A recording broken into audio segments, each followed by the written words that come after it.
All right, it's 5:30. We're starting the meeting. Do I want to do it before somebody gets there?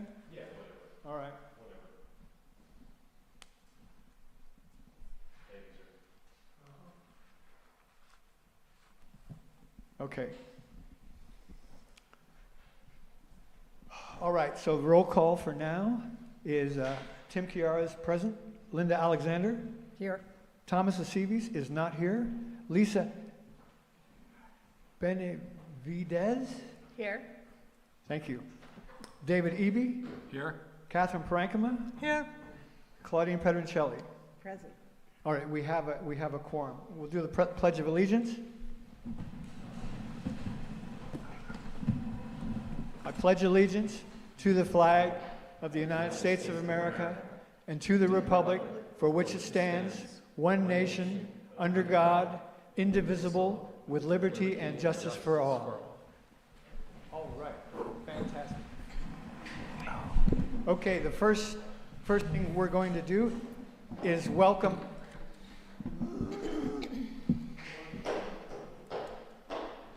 I can hear you guys. Sorry. The first thing we're going to do is welcome our new council member, Lisa Benavidez. Yeah. Thank you.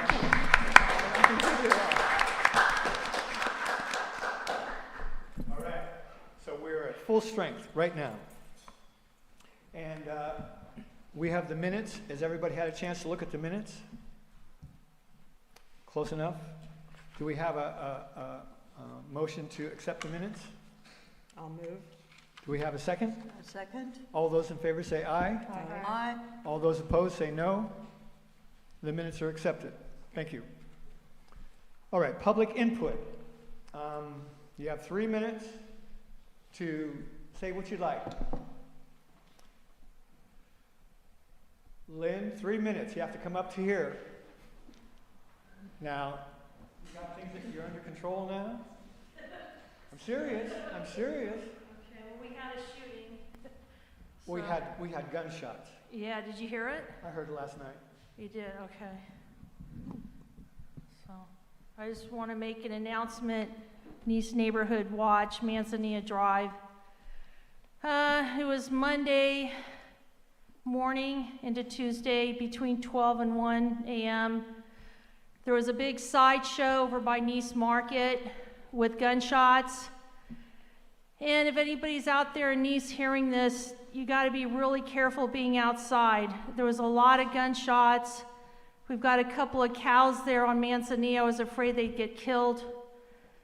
And so it's very dangerous in downtown Nice these days with gangs. So Thank you. thank you. Thank you.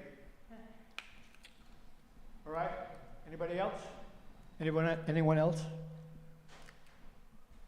Angie?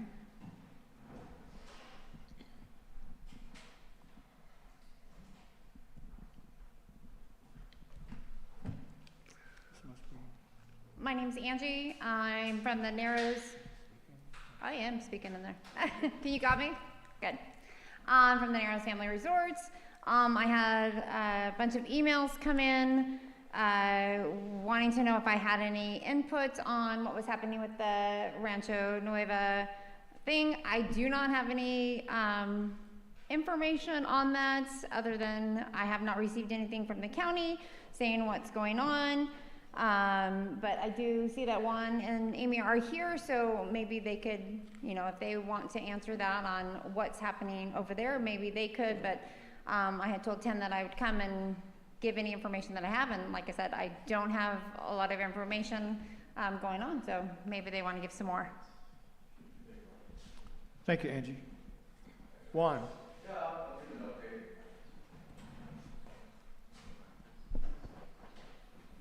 Can you hear me? Yes. Okay, the latest thing, we are bringing our place up to code. We're putting in a fire-resistant water tanks and a fire hydrant in at the property to bring it up to state level on the fire codes. And we just submitted that, and now we're just waiting to hear back from the county for a hearing. And, yeah, that's it. Okay. Thank you, Juan. Excuse me, where will you get your water source from? We have a commercial public well that's signed off by the state, and we will fill up the tanks and they will be there. There's a water calculation done by the fire for the buildings that are there, that we have to have water there for the fire hydrant.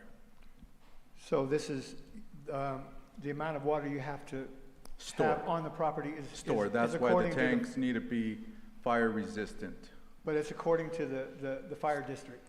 according to the fire calculations on the buildings. There's a calculation of cubic feet of Square feet? space. Square No, feet? cubic, Cubic, really? not square, cubic. Oh. Cubic area of the building, Okay. that you have to have water reserve.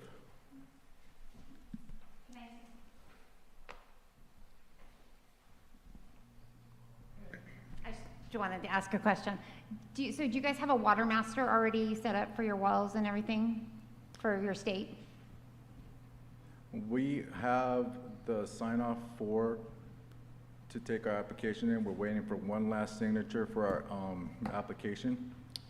But our water is signed off by environmental health, and it has been, served by environmental health as public, because we had to have an inspector there to put in a special concrete around the casing of the well, a certain depth, for nothing could leach into the well or into the water for the public can consume it. It keeps it clean.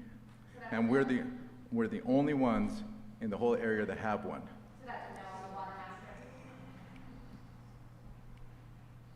Like I said, we're in the process of dealing with the state. But right now, we have to get everything signed off by the county.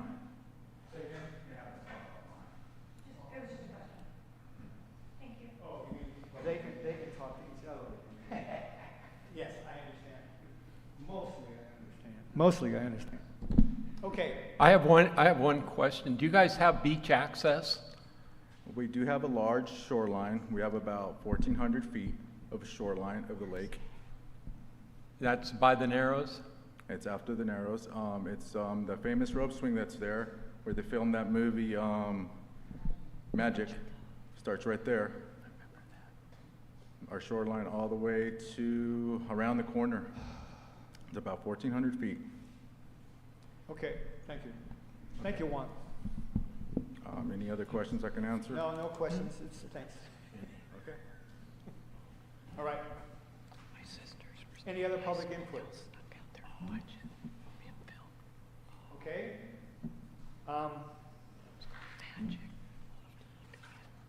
Glenn March, who is the new Lake County Director of Public Works, correct? Correct. Right, well, first of all, welcome. Thank you. And can you sort of explain to us what the range of your responsibilities are? Sure. So I attend 2 town halls each month. So my opening spiel is if anybody is interested in jobs at the county, there are plenty of opportunities. There's some interesting jobs. And I always say my favorite job that I would take if I wasn't working as the Public Works Director is the extra help at the museum. So sounds like an interesting job. I have in my engineering and inspection department, I have more openings than employees working. So we have 5 openings within the engineering and inspection department. So if you're interested in going to work, please look at the county website. It's really easy to submit applications. And it's a great place to work. So let's get into public works. So the county has separated the public works department into what would be a typical public works department into 4 different departments. So they have the public works department, which I'm responsible for, which is roads and bridges. They have the Water Resources Department, which is floodplains, levees, and primarily the lake and the hitch. They have the Special District Group that does water and sewer. And they have Public Services, which handles the landfill and the county buildings primarily. So I concentrate on roads and bridges. Right now we have about 40 active projects, which is very difficult for the 3 people we have to manage. So we are looking for capital project managers to help manage our roadway and bridge projects. The project that's closest to us, we are working on the replacement of the First Street Bridge at Clover Creek. So I reviewed the 65% design within the last month, so it's moving toward construction, probably be in construction in the next 2 years. So that should happen soon. So just so you know, the board had previously the Public Works Director was responsible for both roads and bridges and the Water Resources Department. They decided to split the two, put a department head responsible for each group to allow us to concentrate on the different disciplines. So it allows me more time to work on bridges than in roads than the previous Public Works Director. So there's a different person responsible for the Water Resources Department. Any questions or? Yeah, all right.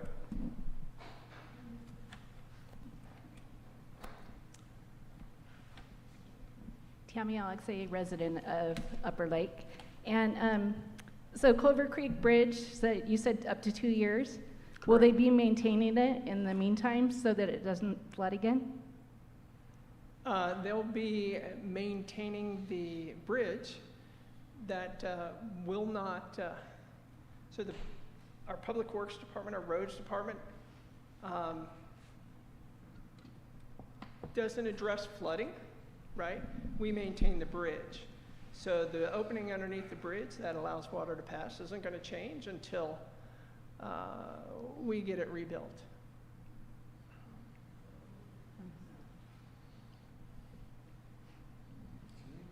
John Laboito. I'm a novice. Why do we need to replace the First Street Bridge?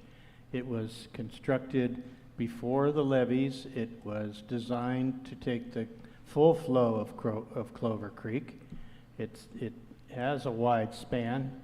Why do we need to replace it?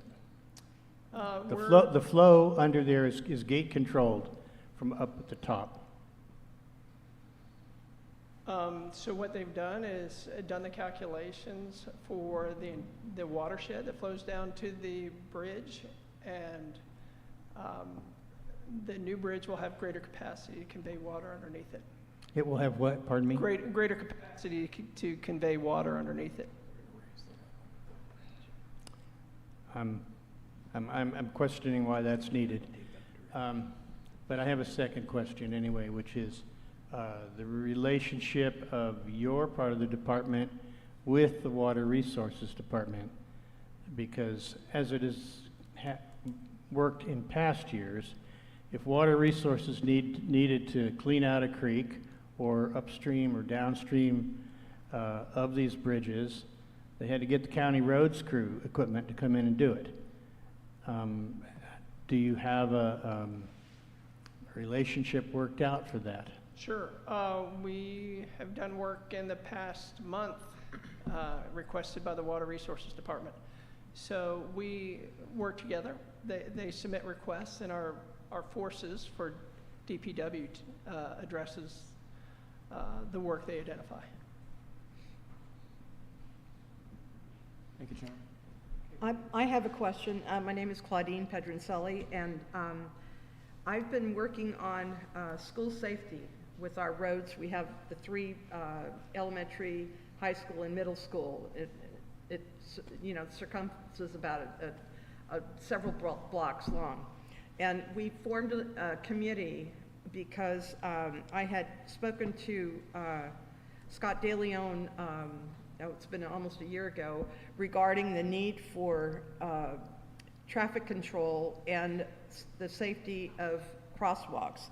Mary's done a fine study and a showing of what the, you know, the students are jeopardized as far as having to walk into traffic. And I've asked actually the CHP to do some drive-bys because it is absolutely hectic at 8 o'clock in the morning as well as 2 o'clock for pickups. But the crosswalks would really solve a huge problem as far as identifying where the students and the parents could cross. And Mary's done a great job of identifying those areas. And we would really like to see if in fact you or somebody could come out and take a look firsthand at the needs there as far as crossing. Mary, could you show them what you've created? This is a printed thing? It's all printed. Oh, okay, so who's she gonna show it to? Glenn. Is it something I can give to you? Sure, if you have an extra, I'm happy to take it.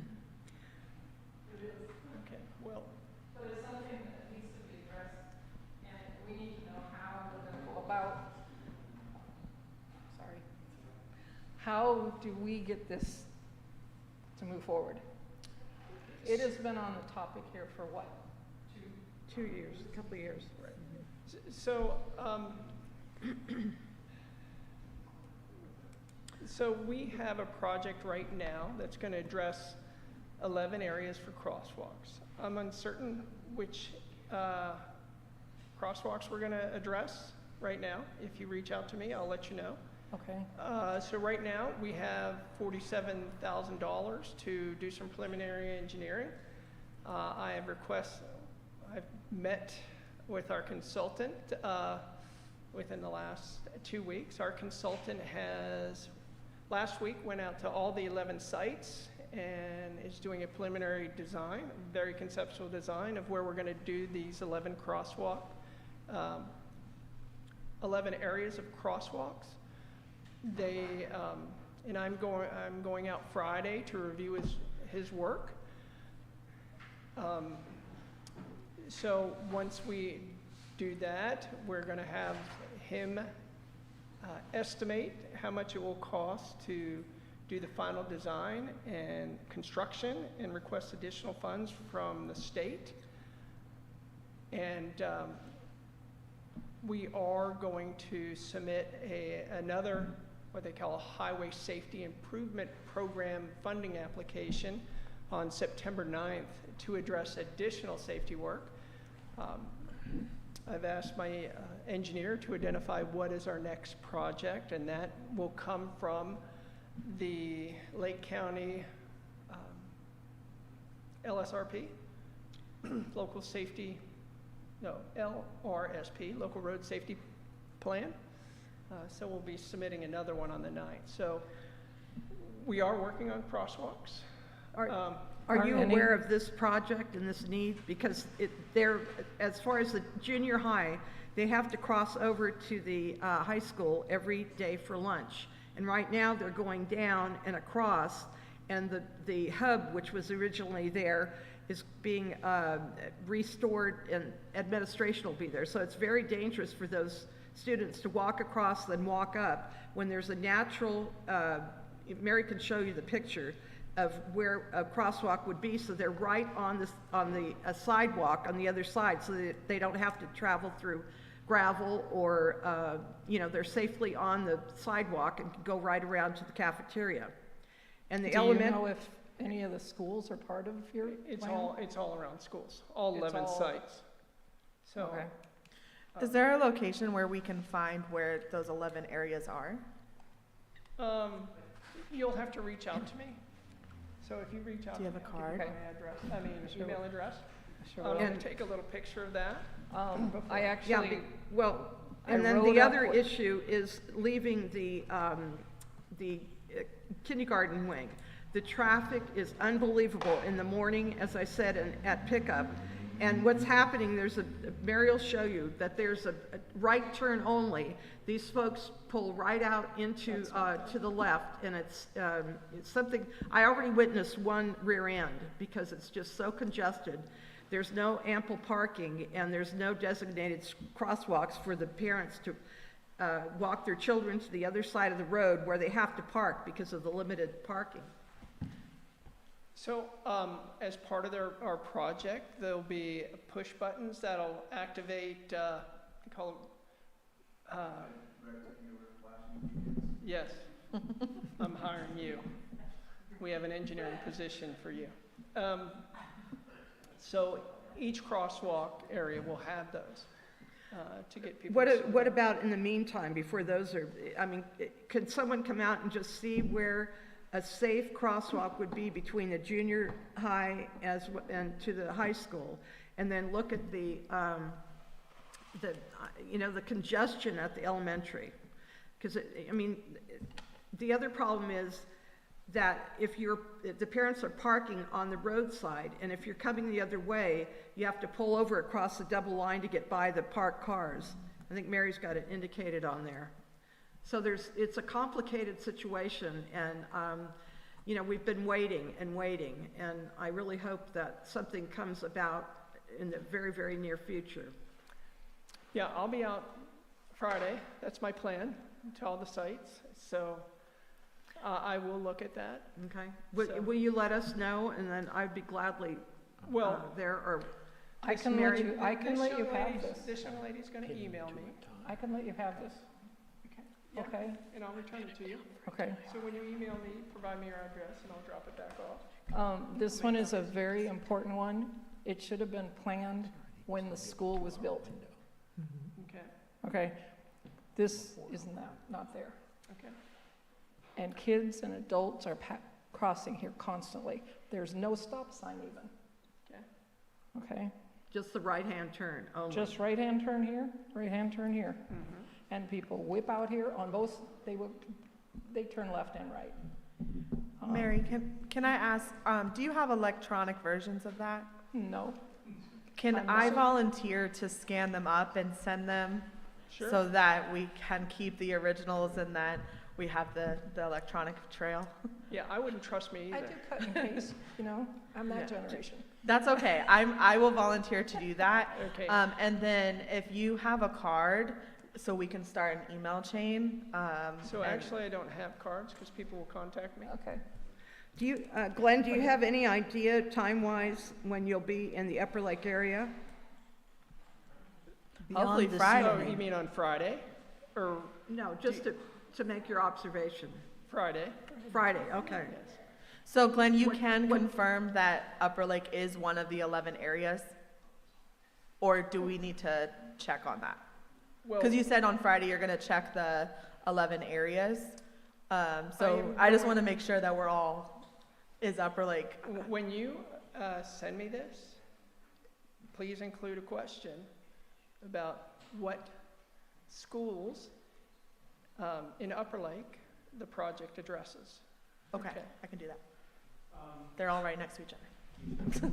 Lisa, I'd like you to scan that and send it to me, and I will send I it. will, I'll send it to. I'll send it to Glenn. Yeah, you can send, sorry. You can send it to everybody on the council, but I'll forward it to Glenn. Sounds good. Okay. Mr. March? One second.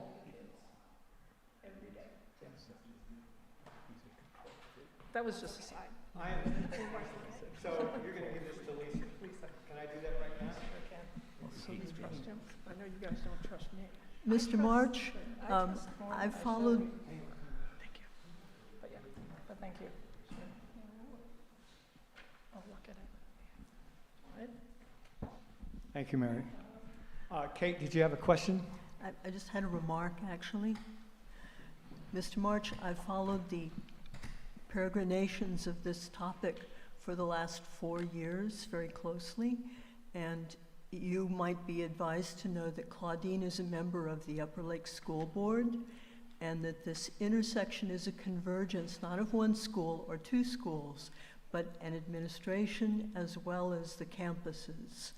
And this has been a topic that we have brought up to the departed Scott DeLeon at least 3, possibly 4 different times in my attendance at these town halls.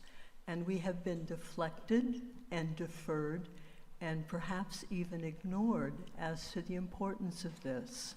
So I would hope that perhaps Mr. DeLeon would have left you notes as to hot potatoes in the county, and that we would be among those on that list. There are lots of hot potatoes. So there are hundreds of hot potatoes. So it's hard to prioritize hot potatoes. But the county has submitted applications and received funding to start this project, and we're working on getting additional funding to implement the project. So Scott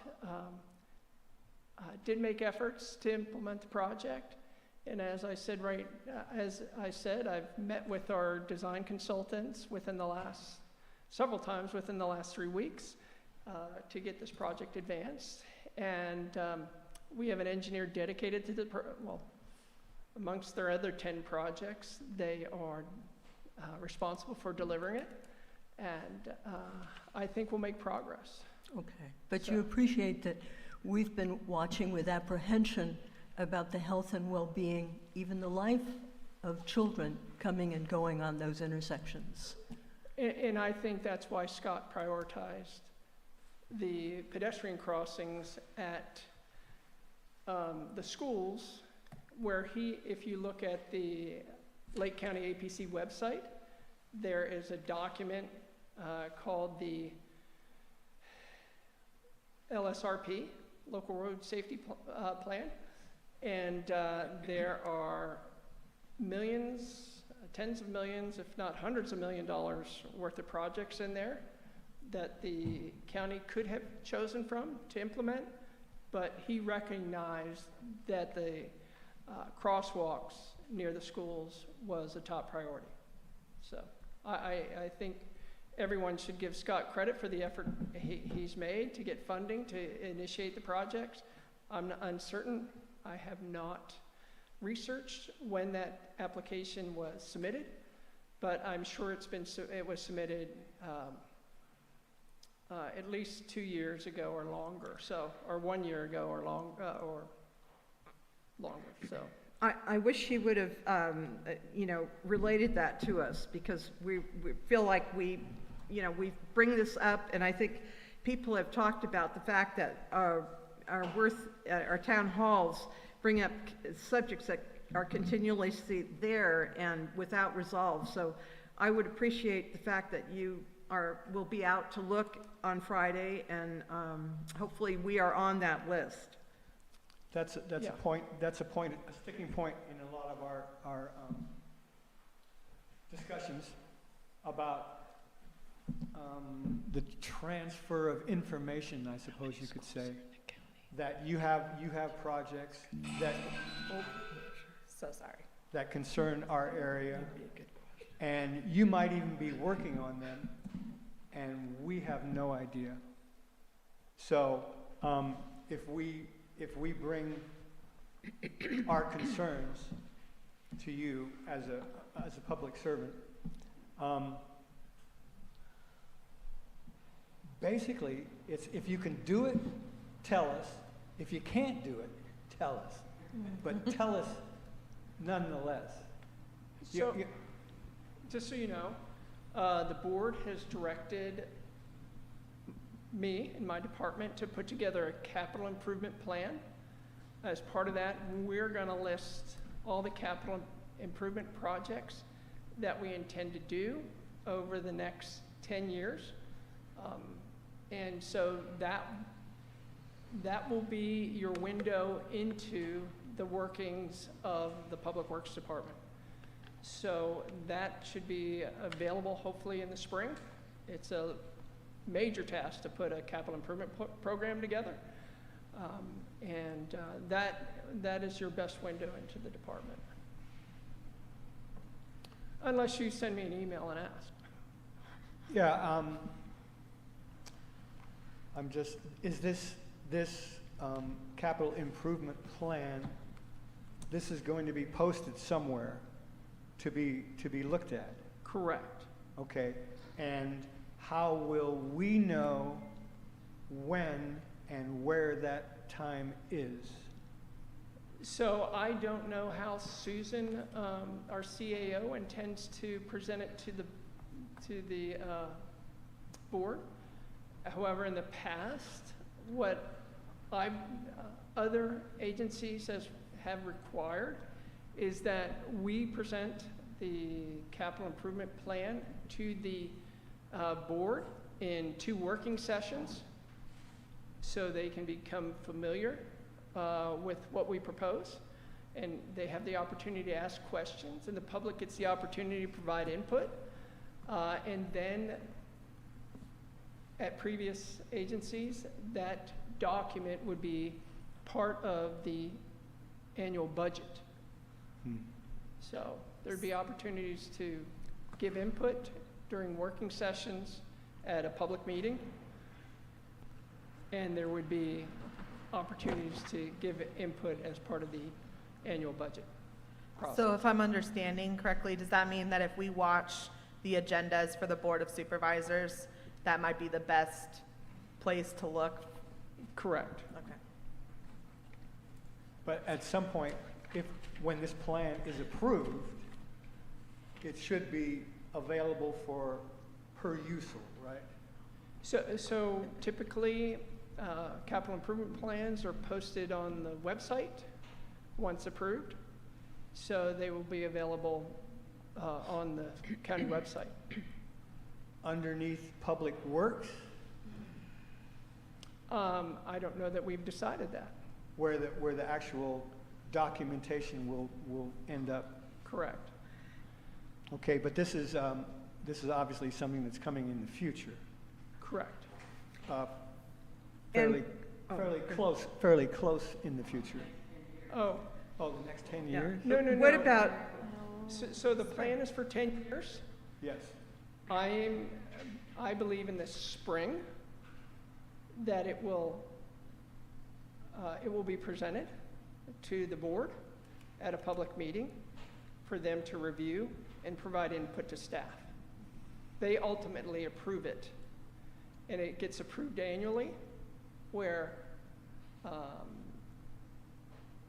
we make adjustments each year to the 10-year plan. and along with that, what would your priorities be? Will you prioritize the projects? Typically, safety projects are the highest priority. So that's how I intend to prioritize projects. So when when money becomes available for safety projects or safe routes to school projects, we'll be applying for those grants. So like Glenn's saying, if it's presented, you said when it'll be ready in spring, Correct. and they'll present it, and it'll come, and then we'll make a decision off of it based on the budget meeting, which would be in June, right?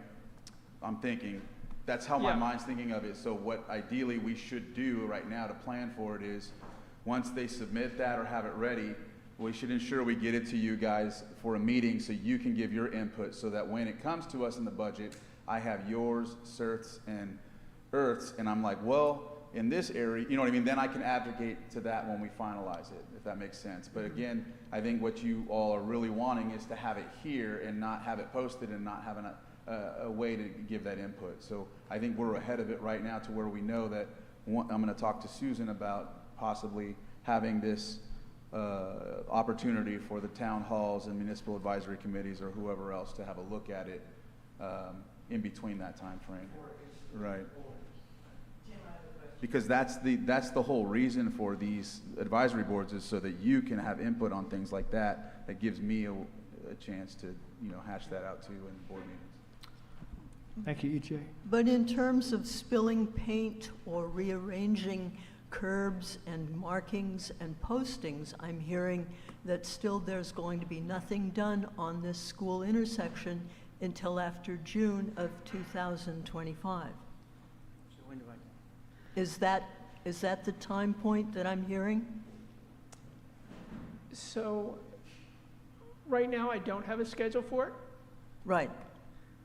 So we need to get additional funding right now, and we're working on identifying how much the projects are going to cost to implement so we can apply for additional funding. Unless it's in one of the 11 areas already. Correct. Well, we need to apply for additional funding for the current project of 11, because right now we only have $47,000 to do some very conceptual designs.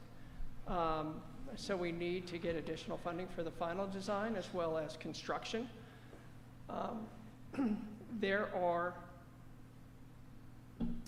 So I'm going to present an RFP to Susan is going to present an RFP to the board to request for grant writing consultants that are going to assist us in identifying grants and getting more money for projects. And there's money available for Safe Routes to School projects, which is available. There's also money available for, that's a state grant. There's also federal grants that we can get.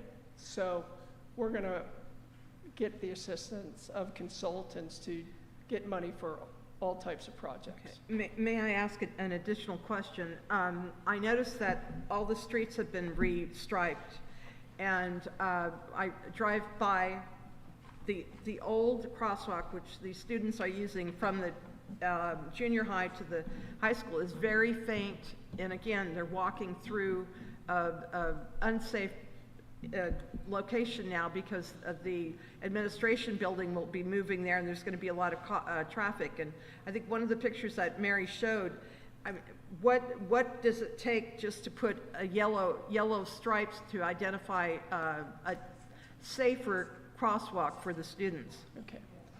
So I'm a firm believer that lines on the pavement do not stop cars. Well, so anyways, that being said, we have a road complaints website. I encourage you to submit your request through that. I have a monthly meeting with my staff to go through road complaints from that website, or you can call our office, DPW, to talk to staff and have them input the information into our system. So typically what happens is we do have paints and sign department that does that work. So we could our committee could outreach to them to see about stripes and signages? And correct. If need be, I would inquire as to, at one time we had a crosswalk individual that would, safely escort the students by. But I think, I guess I understand funding but this is not an elaborate thing at this point. Just to identify a safe crosswalk, and as far as the elementary, as Mary pointed out, there's a real need for a stop sign so that these people will acknowledge it's a right hand only and not a left. But my concern is I just don't want a child injured or an accident, and that's where I'm coming from. I'm really concerned, and I guess I'm impatient. I don't want to wait, for a length of time, because when this first came up, Scott had said, we'll look at it, excuse me, in the summer. Well, school starts now. It is in session. It began August 7th. So here we are again, another full school year without any safety indicators at these three schools. So I would encourage you also to reach out to the school district. So the school district can install. She is the school I have. Okay, so the school district can install stop signs at that What? exit. It's Oh, I on- didn't know that. I thought that that would have to be done by the county or the Public Works. No, if you install it on the school district property, I didn't know that. That's interesting. so you can install speed humps on school district property. Well, this would be on a you know, a paved street in Upper Lake. The problem areas are Old Lucerne Road and Second Street and Clover Valley as they whip around the corner. Right, But- so I well- was shown a photograph of the exit from the school, which I think did not have a stop sign coming out of the exit with the right turn only sign. That's what's there. What's that? That is what's there. And That's all that's there. That's Yeah. on school property. So Yes. you can install those on school, the school district is responsible for that. Where would they find this information? They need to find it written so that they can just do this tomorrow, the next day. Well, it's their property. Well, so We then- we don't go on their, we don't tell them what to do on their property. So, That sounds like affirmative action. Right. My name's Ray Frederick, Upper Lake. I've got one question, two parts. I've been curious on how many workers work for the street department out of your Upper Lake branch here? I'm not certain. I know we have 3 departments, we have about, Part two of that okay, is, I've been calling years to have the levees trimmed on the street side. Always some excuse. What I heard earlier, that your department, the road department, only does roads and bridges. so we take care of what they call the public right-of-way. Okay? So that's our responsibility. So And if I call typically- and say I need the sides of the roads mowed because the people that live there don't want to mow 3 foot farther out, that would be your department would come out? Correct, Okay. So anything under the bridges is a different department? correct. Okay. Thank you.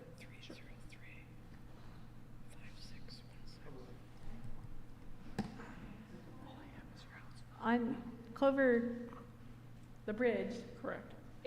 I walked here, I walked over that bridge. You have to go in the street. You can't walk across the bridge because the little bit of sidewalk is covered with bushes. Okay. So, So add that, I'm gonna give you guys my email address and send me the request or so just so you know, I'm very busy. So sometimes it's quicker to get responses if you submit your issue to the website or call staff. But a belts and suspender method is to put your complaint in there and email me. So. All right. Okay. I'm from Nice, and our special district bill is increasing. So my question is about money for the future of Lake County. You know, they try to pass an infrastructure bill. President Biden, who I voted for President Biden, Congress didn't pass it. Republicans said no. And I'm wondering, all this money for infrastructure, like they want dams at Lake Pillsbury, they want roads, all this, is this gonna fall on us homeowners in Lake County to pay all this money in the future for all this infrastructure, is my question. So typically, water and sewer, all the improvements are paid for by enterprise funds, which are collected as part of your rates. What's good about Lake County Special District Department, they also get grants to take care of some items. So, and because they have, and yes, it will. And because they all have been low. So I think you should anticipate rate increases. What I have discussed with the special districts department head is that they are going to do what they call a master plan for their sewer districts, as well as a master plan for their water districts. And as part of that, they're going to identify the work that needs to be done to maintain and improve those systems. And what they do as part of that is identify how much money it will take to do that work and how much the rates need to be to pay for that work. Yeah, but as the future goes on. Lynn, don't speak up. No. Okay, oh yeah, I have to speak in the microphone. Okay, so the future, no infrastructure bill gets passed, say, in the future. I mean, is this going to be an ongoing problem with rate increases on the homeowners with bills and taxes that we're going to have to pay on all these infrastructure projects? Yes. Yes, okay. If you like your, so infrastructure degrades as it gets older. So it's important to maintain that water service and maintain the infrastructure system. So I think you guys would want replaced. Yes, items. you don't want to not pay for something you need. Yes. Water is important. Yes. Tim. One moment. John. Hi, I'd like to go back to the First Street Bridge a minute. How much is that project going to cost, and where is the money coming from? That is paid by federal and state funds. The county pays $0. Let's see. So it's 90% federal, 10% state. You know, I just got to say, clean out the aggradation beneath and downstream of the bridge to Highway 20. If Water Resources does their job and controls the gates, there is no flood hazard at the First Street Bridge. Well, we're going to get, so the bridge is going to be wider, you're going to have sidewalks on the bridge, so I think it'll make it better for pedestrians. Okay. Go ahead. There was a lot that was said, I didn't want to interrupt, so I'm just trying to help. I think one of the things too, Glenn, is, and you said it in the beginning, so I'm just trying to collaborate everyone's, and I understand the frustration on, they have been saying this since day one. You and I had a meeting and talked about it too, and I don't know if Scott passed on the information, because he did to Surf. I don't know if he came here after he came to Central Region in Lucerne, but at Lucerne he had mentioned the safe schools, because remember at one meeting I was telling you all that I'm willing to use cannabis funds to get those flashing beacons, so it cuts the cost that Public Works needs to get. And Scott had mentioned that he had something in place, and I don't know if that's the same grant or if it didn't get funded or what, but I'll just reiterate again, you know, each supervisor gets a specific amount for cannabis funds. I know some of it's pledged on my end to the cameras, but I'm willing to help with these as well for the schools if that can be expedited, because they have been bringing it for a while. So I'm willing to help with my cannabis discretionary funds for the beacons or something like that. So I'm just letting you know that too. So. All right, super. Okay. I got one question. I'll move it up. Question? One final question. I'm David Eby, the Blue Lakes representative, and since you're bridges and roads primarily, on Irvine and on Mid-Lake, the blackberries have taken over the bridges. The homeowners did go out and try to trim some, but it's narrowing down the traffic lane, and there is no walking lane unless you're walking in traffic. But the other side is the PG&E undergrounded all the utilities on Laurel Dell Road and Blue Lakes Road, which was terrific. We got a nice road, but it's 2 to 4 to 6 inches, and there was no shoulder work done, so it's a straight drop off. If you were walking at night or in dusk with the different lighting, you could trip fall, which we've had several people trip and fall. If you're on a bicycle and a car's coming and you go to pull over, you got to be very careful not to go over that lip of the road, or you've just dropped off 3-4 inches and you could topple the bike. But is anyone going to do any shoulder work on Laurel Dell and Blue Lakes Road? And that's our main question. And also, at the same time, the speed signs right now coming off of Blue Lakes Road from Pine Acres, the speed limit sign now has a little 25 that's about 4 inches in the center of it because it's faded out so bad. The others are not reflective at night. You know, they've been up there for who knows how long, who knows what's been sprayed on them, cleaned off. But we have a major concern with the senior trailer park right at the end of Irvine at 5305 Blue Lakes Road with the 4 to 6 inch lip on the roadway, and they can't get their 3-wheel bikes. They get stuck. They can't get, or if they're walking their dog and they step off, they topple. And I'm just wondering if the county is ever going to either have PG&E come back in and do shoulder work, or if there's a plan to do shoulder work at all in the Blue Lakes area, and that's Laurel Dell and Blue Lakes Road. So I'm not familiar with the road names. I have driven through Blue Lakes area. So I don't know what the conditions of the roads were prior to PG&E doing their work, and I don't know what shoulder existed or what drop-off existed. Well, a prime example, drive past the Narrows, keep heading west. That's what the condition of the road was. It was terrible. Potholes everywhere, patched over 25, 30 years, and all uneven, but it was all even on the sides. What was paved and the shoulders, the gravel on the side were the same level. There wasn't a drop-off from blacktop to gravel. Okay. There was a gradual transition. So,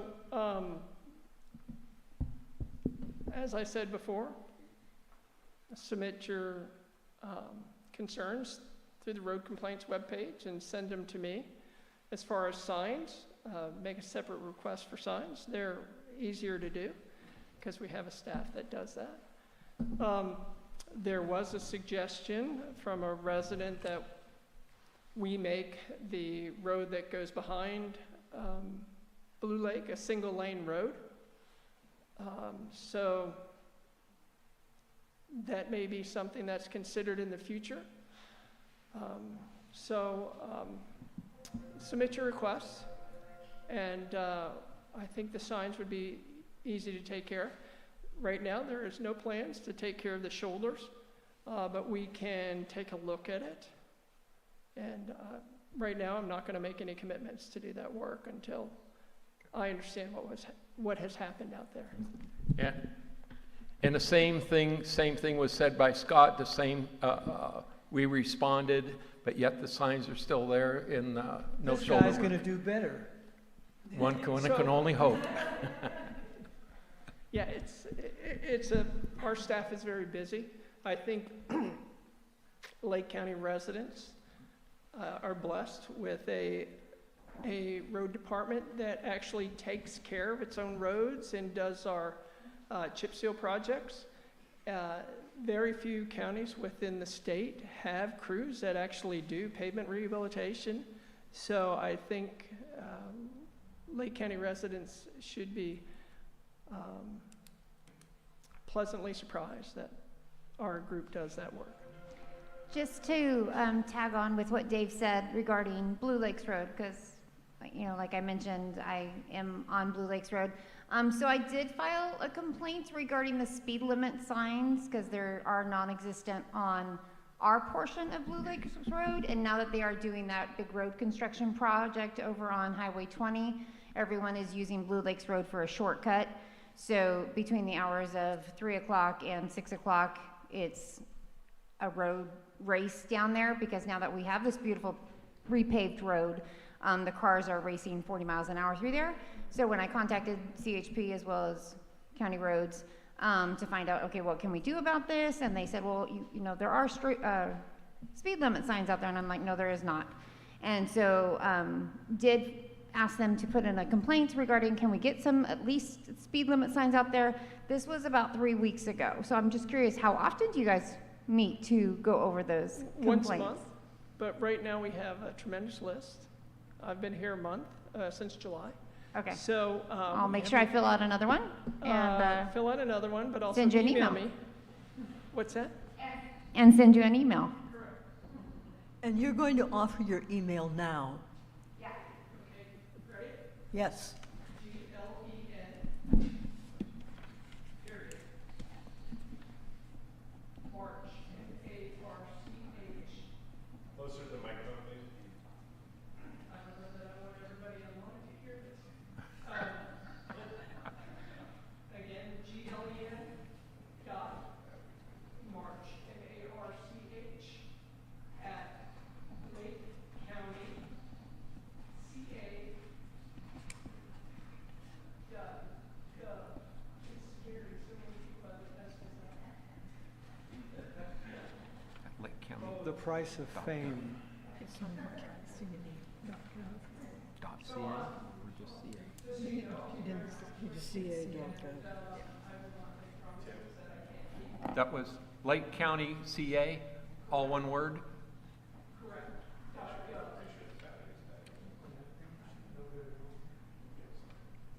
Thank you. You will be inundated. He's gonna quit next month.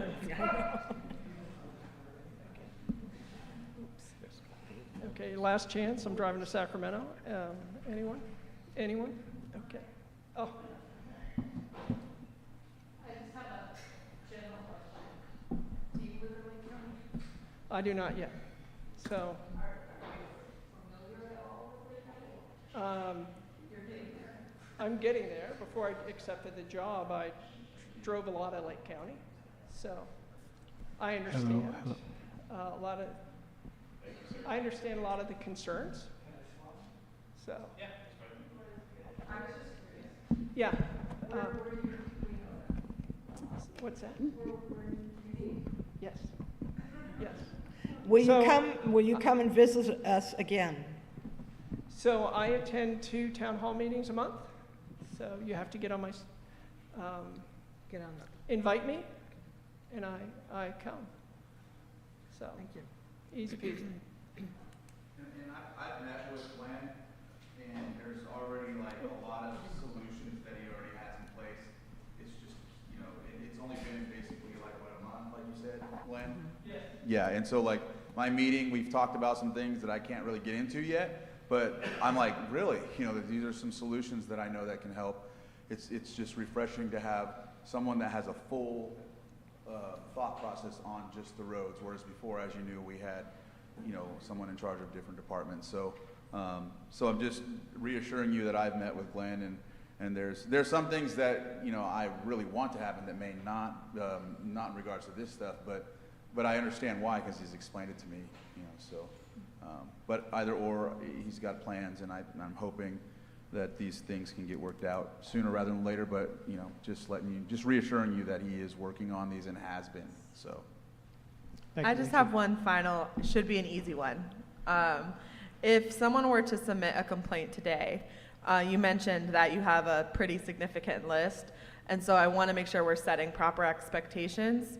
If someone sets a complaint today, how long should they go without hearing anything before they submit again? So I quickly respond to requests that we will not address or have no plans to address. And it depends on our workload. So right now, we are paving somewhere in the county, so all 3 of our maintenance area teams are working to pave an area in the county. Our team paves or does chip seal about 20 miles a year. So they are headed back to, they are working their way around the county. Right now, they are on the east side of the lake, and they will eventually make their way back here. As far as responsiveness, it depends on the priority. We prioritize things, and items that are urgent, we address as soon as we can. So, I guess, is there any value to calling you every day? oh no. Just so you know, we don't prioritize work based on the number of complaints. So, and I am very upfront and honest with people, and I had to have that discussion with someone in Lucerne recently. So, their requests were not reasonable, and so we addressed some of their concerns, but not all of their concerns that weren't reasonable. But pedestrian safety, someone mentioned vines on the sidewalk, and that's important to me. So I don't see why we couldn't get out there in the next month to take care of that. So I have just one last question. this is like the third last question. No, okay. So what intrigued me about what you mentioned was that the school would be able to put up a stop sign at the school's discretion. So I guess as a board member, I need to go to the board meeting and present that. Now, is there a special place that those items can be purchased at?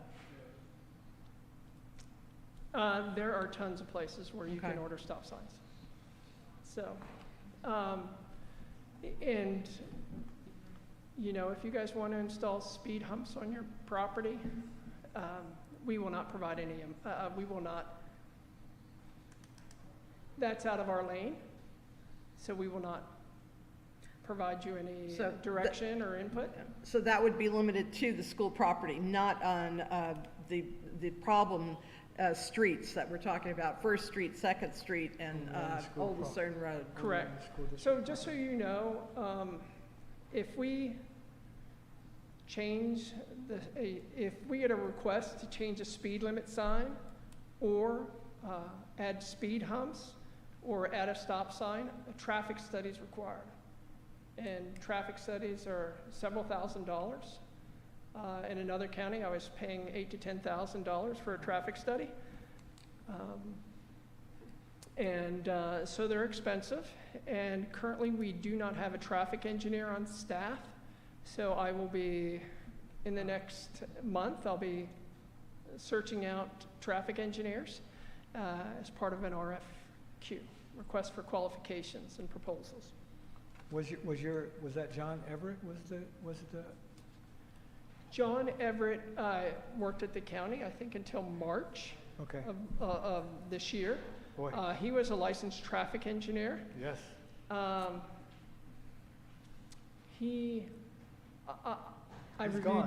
He's gone, and I've reviewed some of his work, and he didn't complete some of it before he left, so he's up in Shasta County. Oh boy. Okay. Thank you, Glenn. All right. We're gonna let Julia. Any more last questions? We have one question from Julia. I apologize for being late.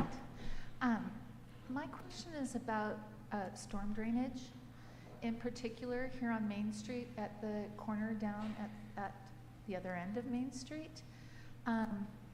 Nobody's been maintaining the ditches or the culverts except for this last year. They did come in, but I had already paid to have them cleaned out because we're flooding down there.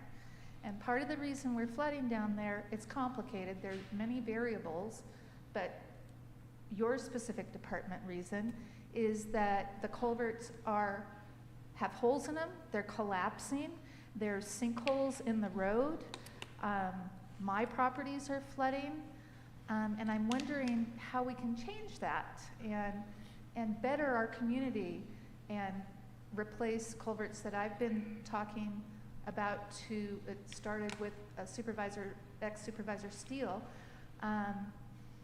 because we're gonna have a serious problem when one of these semi-trucks that comes and delivers to the restaurants and the hotels falls into one of those sinkholes.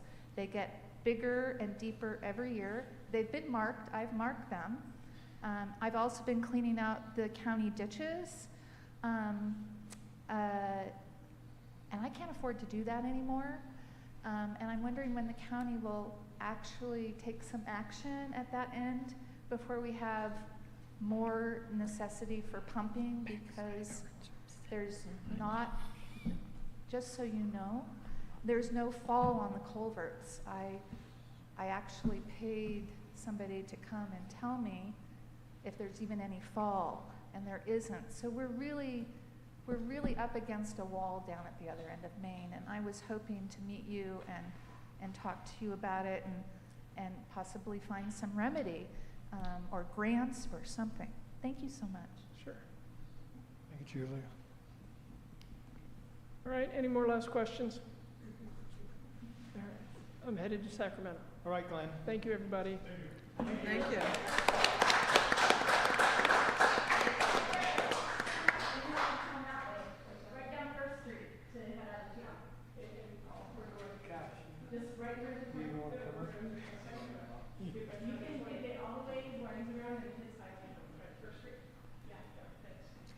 And make a detour around the schools.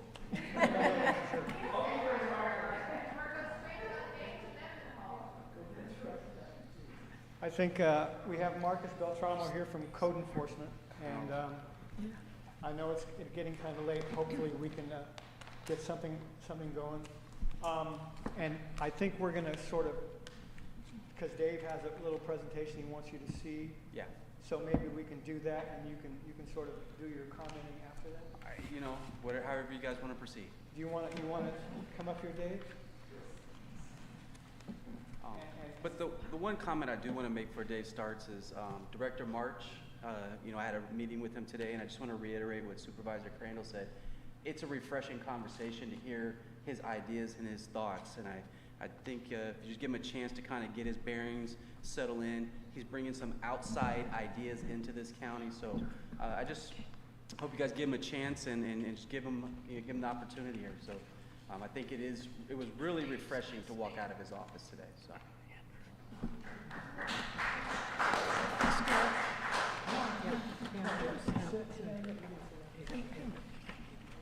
Hi, I'm Dave Hendrick, and I live on Sherman Street in Nice.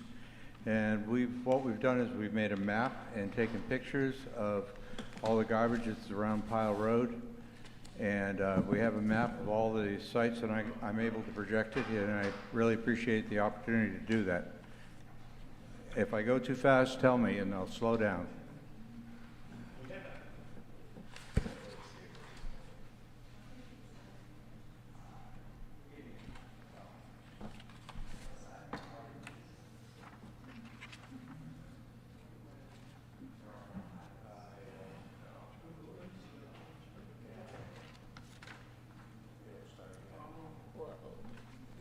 It went to sleep.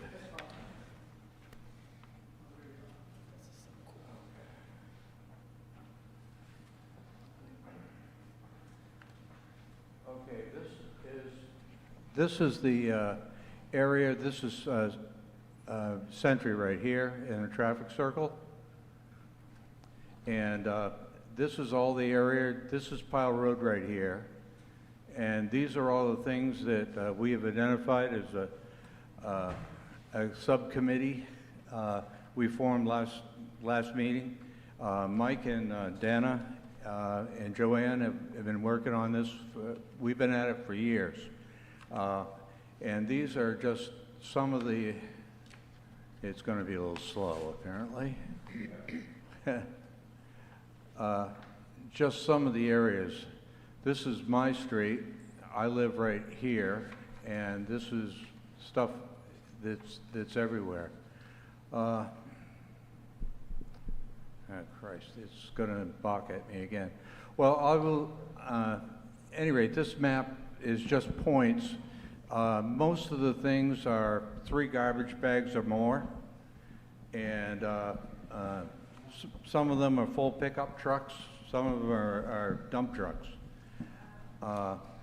And this map is easily available on Google Maps, and so I can make it available to anybody. And I'll start my slideshow, I hope.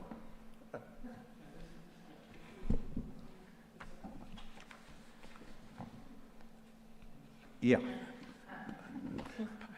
The Pile Road pile. This is the Clear Lake subdivision. And these are all little lots. You cannot build on a single lot. You need at least 3 lots, I believe, at this point to be able to build even. But these roads have all been bulldozed in. Some of them have been redone as fire roads, but most of them were bulldozed in the 20s and 30s. And so they're in various shape here and there. This is what we see when we come down Highway 20 towards Nice.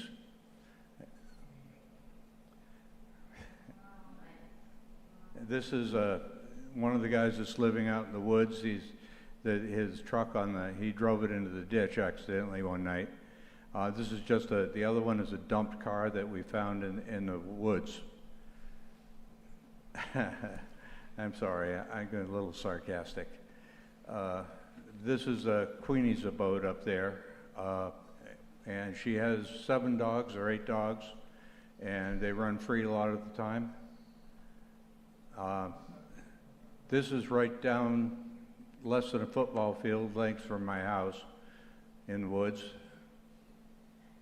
I showed it to CHP, and the CHP officer was, well, we can't deal with that. It doesn't have any tires. This is up at the cell tower and the water tank, the Nice water tank. And this has come and gone, got better and worse over time. And this is about the state it's in right now. This is another one that's right within football field lengths of my house. This is moved, you'll see it again. They stole the tires off it, dragged it with a truck, and put it someplace else. And this is just a typical pile of trash that is around there. Oh yeah, they had.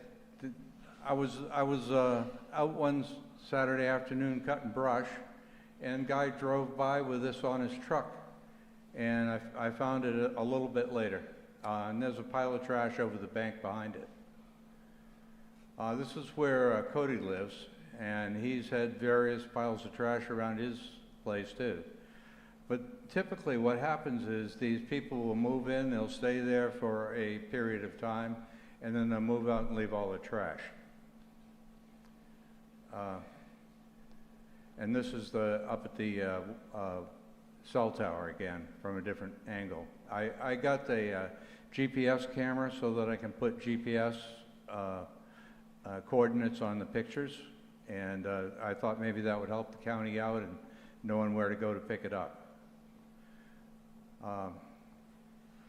Yeah, this is off of Morton Street. There's 2 piles there. This is right off of Pile Road. This was left there along with this motorhome. And they've just been abandoned there, right next to the park row. Oh. I'm looking at the dates on these. This is like this month. Yeah.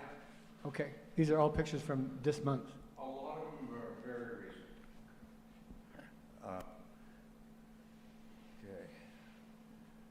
Okay. This is off of the road that comes off of Pile Road on the back side, and somebody just come in and dumped a bunch of stuff. A lot of this is household.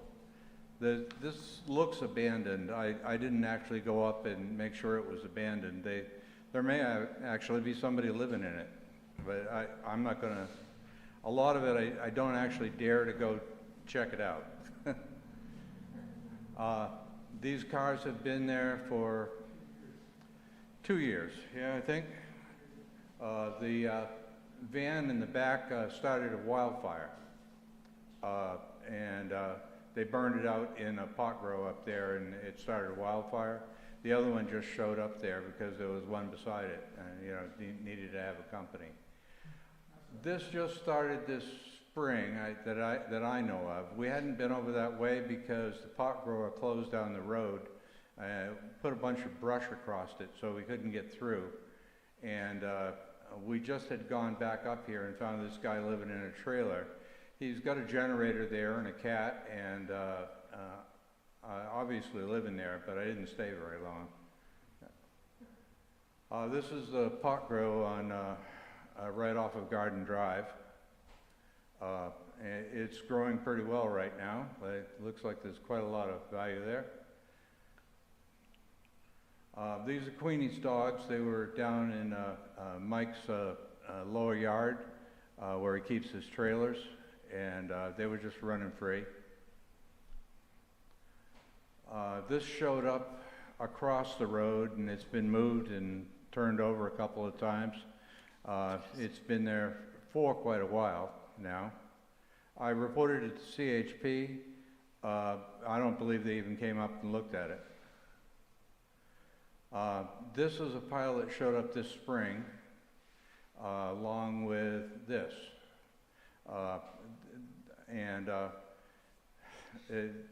It's just amazing how much stuff gets up there. This is a pile of roofing material. I suspect I know where it came from, but I couldn't prove it, so I won't say anything. We find addresses in this stuff quite regularly. This was just strewn across the top of the what we call a lookout that overlooks Pile Road. It's that big bald hill up there, and this was like they dumped it out of a car along with another. There was another pile that was there, so they put theirs, added theirs to it. The Olive Guthrie story. This car is up there on the lookout. And this tarp just showed up one day, along with some other crap, and it's been blowing around up there. This is the other pile of junk that was up there, and now a lot of people have picked it over, so it's not all left there. They took the fencing and used it somewhere else.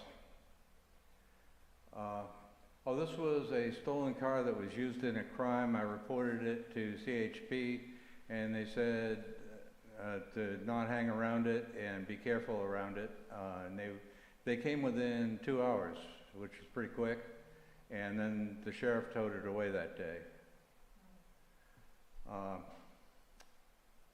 This is within 300 feet of another house. A friend of mine lives on Morton Street, and they just came and dumped a truck out there. This boat has been there for as long as I've been in Lake County, which is over 20 years.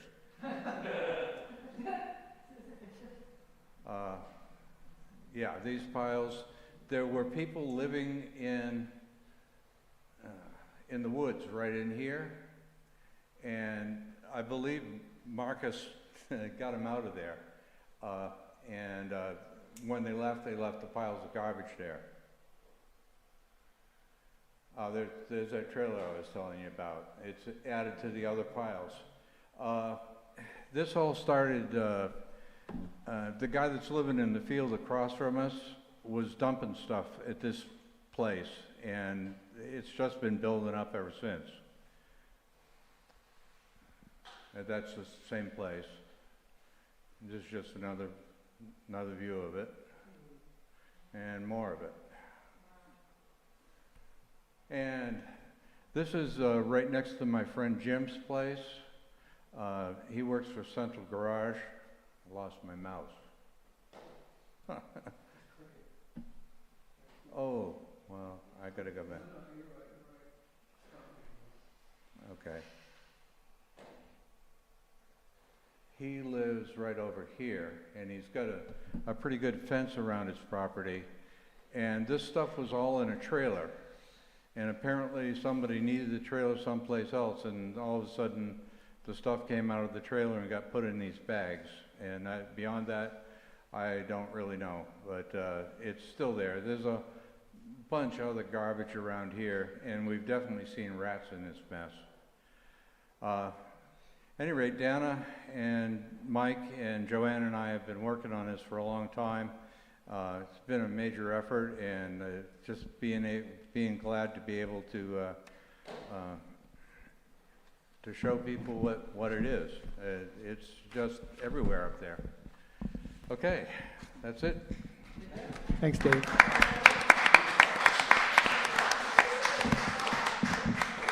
job.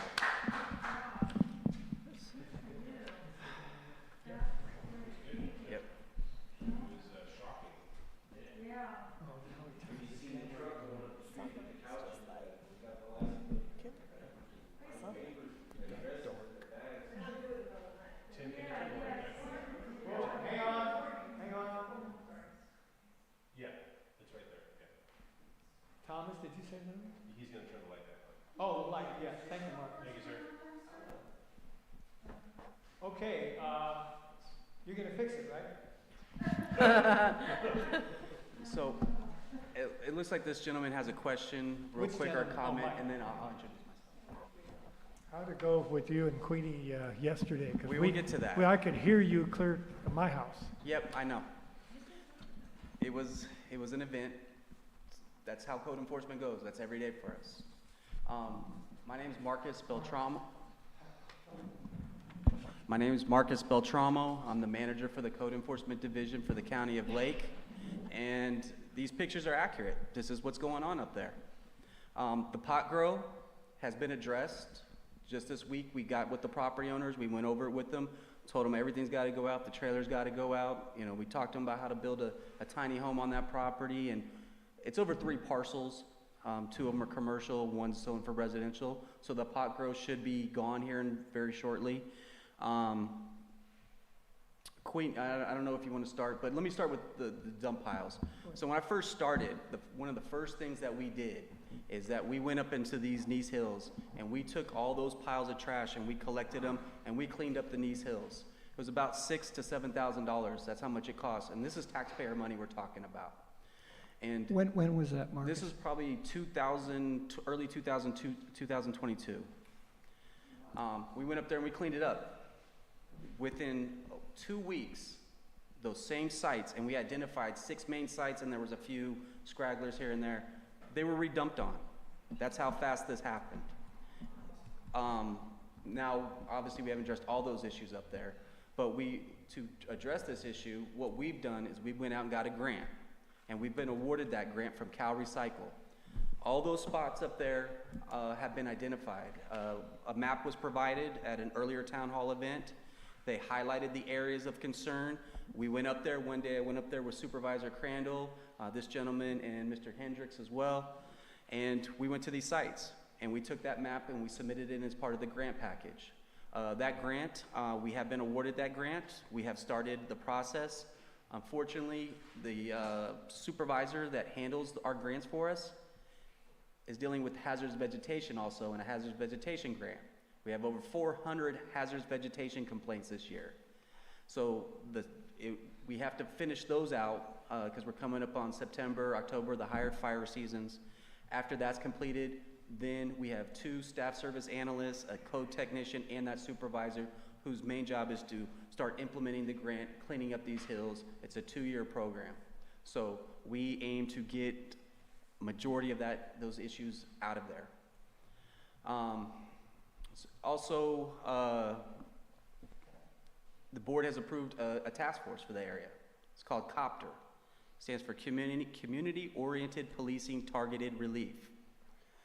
This is something that the board has gone out of its way to provide additional resources and staff to address the issues specifically in this community and along the whole North Shore.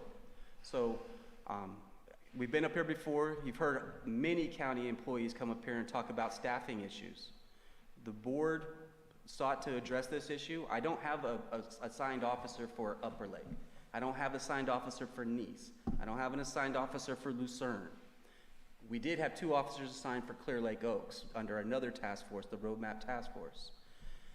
Now, we actually have officers assigned to these areas. We're not just chasing complaints now. We got guys that are staying in the area and being proactive in the area. That program just started July 1st. With these additional resources, the goal is to, and part of the program is it has a special abatement fund. That's additional monies to clean up these things. That's another thing. We don't always have all the money and all the resources. Part of my job is to be responsible with your money. And so I have to pick and choose which battles we're gonna go after. Our philosophy starts that everything starts with the lake and it ebbs and flows out. The board has now given me the funds where I don't need to just stick to that philosophy or that theory. We can just go and get this stuff now. And that's what those funds are designated and earmarked for. So that's what we're gonna be working on the fall, is to clean up those hills. Part of the grant also, we have to put in education, we have to have an educational component, and we have to put in special measures. So we're looking at lights, cameras, gates, trying to prevent these areas from being redumped on. We're in the process of preparing to go in front of the board to have an illegal dumping ordinance where if you do find 2 pieces of information with someone's name on it, in effect, that's their trash, and they get the fine for that. So that's something we've been working on a while. That issue is a staffing issue as well, because it takes time to write an ordinance. It takes time to research an ordinance. It takes time to make sure we're hitting on all the points we need to make that an effective ordinance. But that's something that's coming this fall as well. The big issue, and every time I come up here, is Queenie. So we have, everybody knows Queenie. Even if you don't know Queenie, you know Queenie. You saw the picture of up there. So one of the questions I have is, why did it take so long?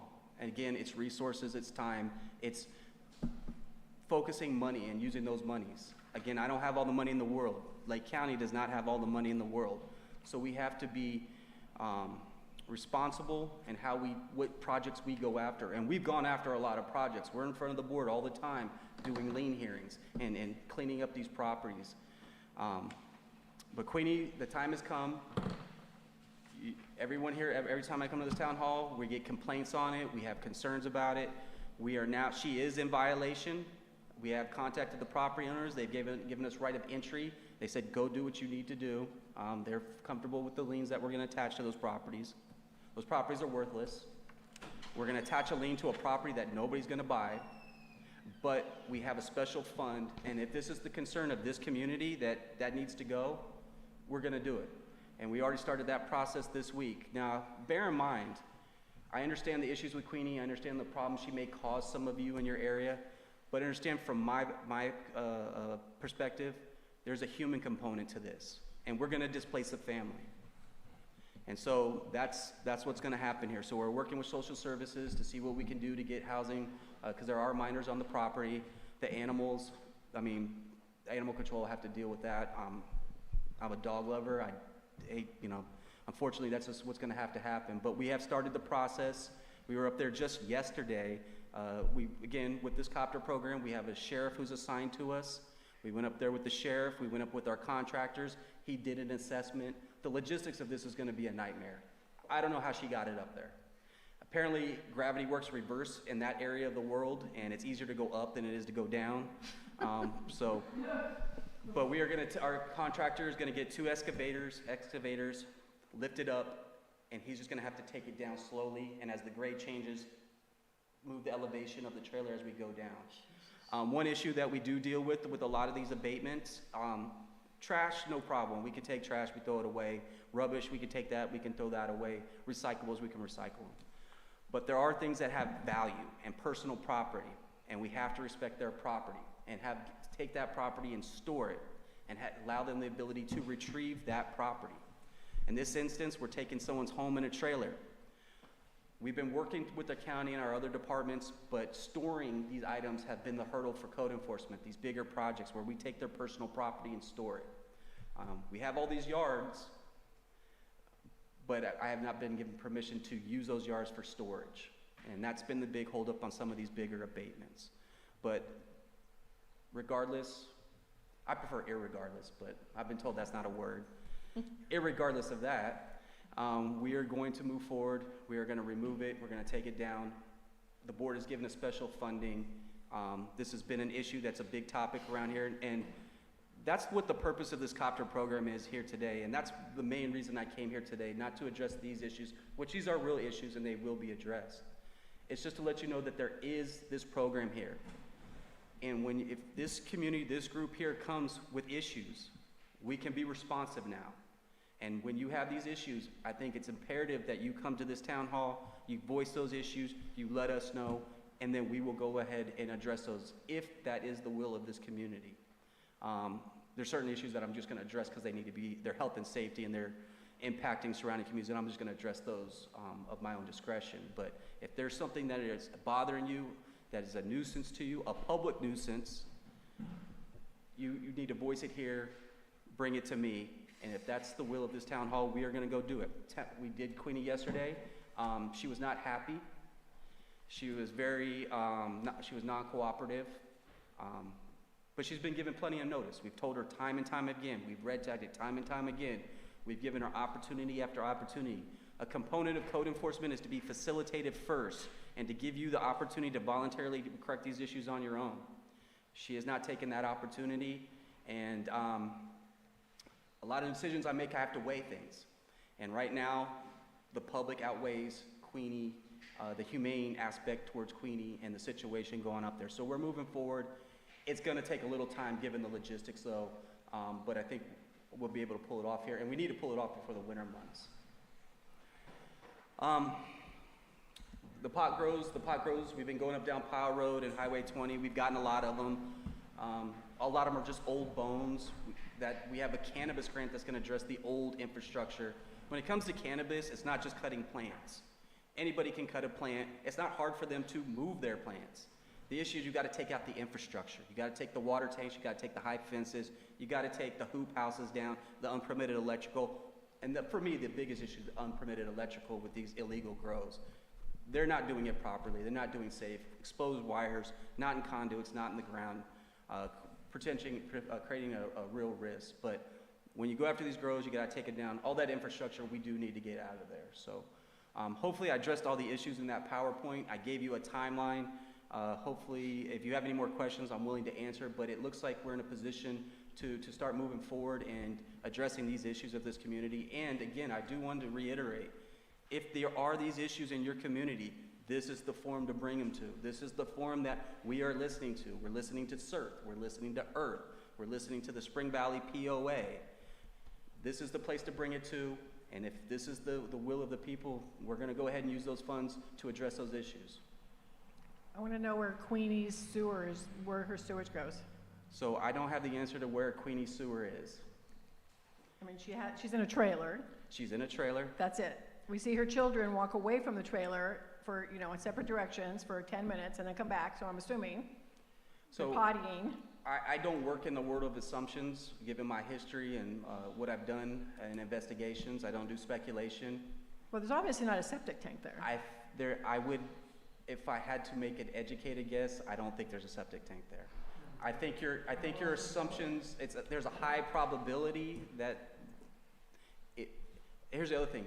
Even if the tank is full in the trailer, it needs to be pumped at some point. Yeah, I've never seen a pumper go up there. So raw sewage is a real issue. Raw sewage is how there's communicable diseases that are transmitted through raw sewage, through our waste. So that's an issue. And we all live below her. She's up there, so I understand. Everything's going downhill. I understand. And she has 8 dogs. I mean, we have dogs. I have 2 dogs. I don't know, what's the legal amount of dogs you can 4. have? Okay, 4? I'm not animal control, and that's not my position to But speak all her on little behalf. chihuahuas, they run all over our neighborhoods and terrorize our animals. And So I'm gonna have to go back to my earlier statement. We have started the process. I know, I appreciate that. Yeah. I'm just saying though that I understand the part where you feel sorry for her, because everybody seems to. But she put herself in this situation. And that's fair. She said she owned that land, and she doesn't. She does not own that land. She lied. She And told us she had other properties in Sacramento. She obviously does not. And Arizona. And what my response to that was is, go there. Is her husband up there? I don't know the relationship of the gentleman. There was a male there yesterday. I mean, she's married, so I'm assuming. I don't know who the gentleman 2 is. children? So there are minors there. I don't know how many children exactly. 2 is the I mean, information we're more have. concerned about their whole family. I know you're saying you're ruining their family, but really in the long So, run, I didn't say- it's better for their family. I didn't say to ruin the family, and there is truth in what she just said. We're not ruining their family. I'm just letting you know the decision-making that I take into account when I make these decisions. At this point, I think the issues that you brought up, the impact to the surrounding community, and the fact that she's been given opportunity and notification, which are due process components. The weight has gone needs like of that. the many outweigh the needs of the one. True, but the individual does have rights too, and we need to take that into account. So it is a balancing, and whenever you make decisions on these levels, you're weighing options. And right now, it needs to go. What about Cody? Cody has also been tagged. He's been red tagged. If you call the sheriff, they have a file and a list. They should be able to pull him out. I believe he's there with his wife or a significant other. But what the plan is when we pull Queenie's out, we're going right by Cody's house and right through by that waste dump gate. And we're gonna let him know that after this one, we're coming for him. Okay, and just to let you know But one thing Cody's got going for him is that he owns that land.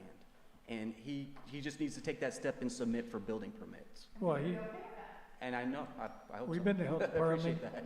We've been to the health department, and they haven't pulled a permit even for septic or anything. And so. again, he's had opportunity. Right. Again, for me, we're talking 2 trailers now, and actually got other projects, bigger projects, where we're gonna start moving on.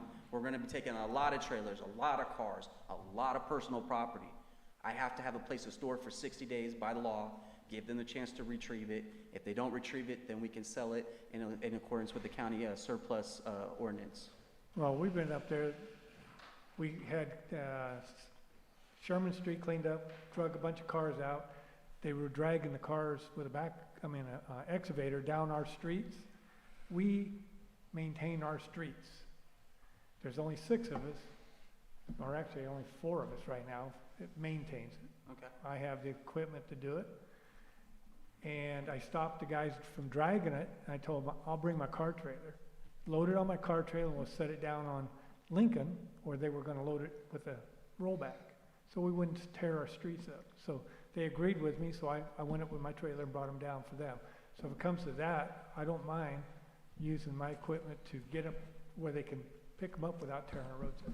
Well, I think that's a great community member right here. I mean, that's what we should be doing, is looking to not damage our roads and try to help out in these situations where you can help out, even though it's not all the best of situations.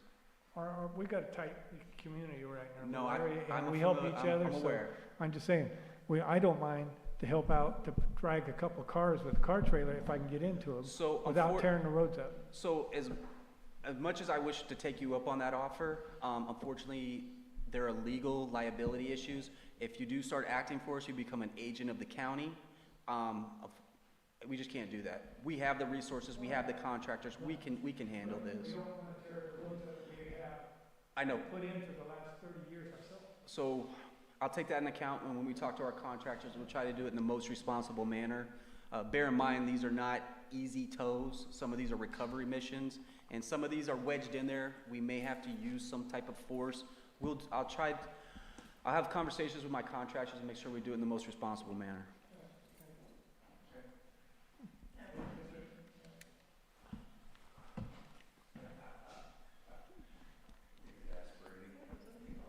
Okay, so how can we help you beyond doing this maps and pictures, and how else can we help you? We're willing to do whatever we can.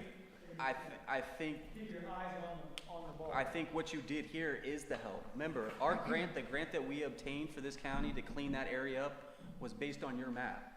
Your work is what we took and built off of. By doing that, you kind of made it easier. You put the ball in our hands. Now it's us to take it across the finish line.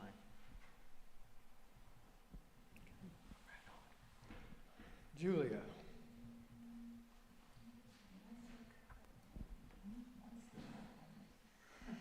Marcus, I want to say thank you for what you've done in the last 2 years, particularly with this Pile Road situation that has been daunting. Thank you, and thank you for getting grants. I don't know if you're applying for them or if the county has a grant writer. So that, the credit for that goes to our director.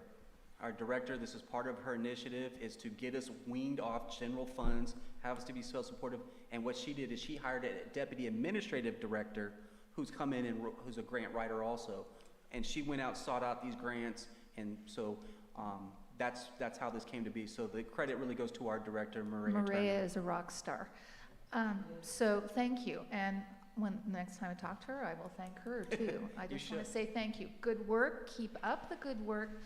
My question was going to be about putting up cameras, but it sounds like you guys are going down the right road. So thank you. And hopefully we are. But if there is feedback from the community and you think there's a better way to do this here, we don't live in a vacuum. And I hate to tell you, I don't have all these great ideas. Sometimes it takes input and people from different perspectives and different experiences to add to the conversation. And that's how we come together to get to these best ideas. So we're on a pathway. I think it's a good pathway.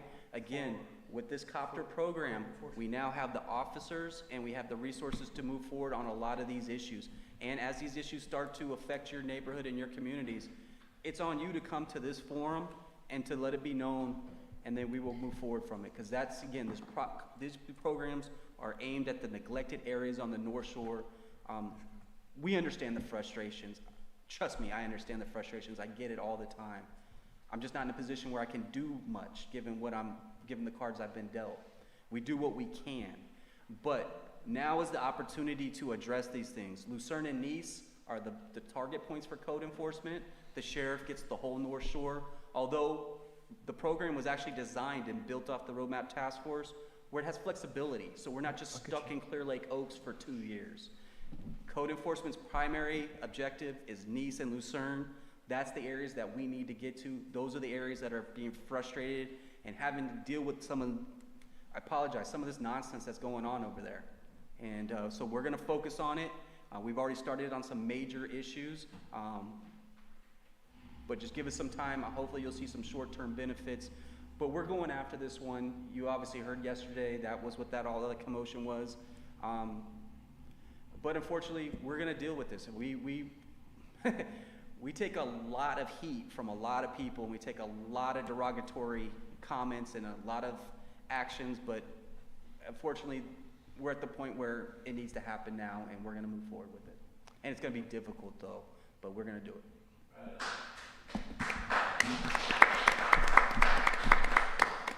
Marcus, Supervisor Crandall just mentioned that you might have some funding for.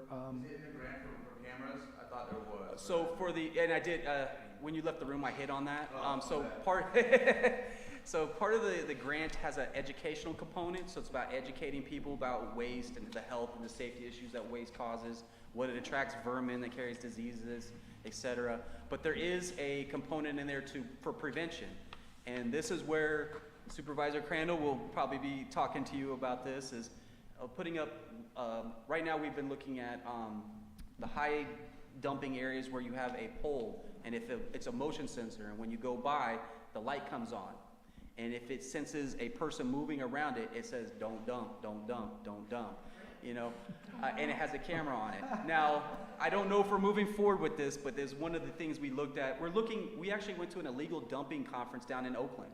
We're on the Cal Recycled Illegal Dumping Task Force. So we're looking at what they're doing out there and looking at what other communities are doing. Now remember, we're rural, and so we have a uniqueness. I heard someone bring that up. That's a word I use all the time. We're unique. Let's be honest, we're unique. So we are looking at these measures, gating off roads, seeing how we can go about that. Mountain View and Clear Lake Oaks. I don't know if you've ever familiar with that road. That's a mile and a half, or half a mile of trash, about 20 feet wide.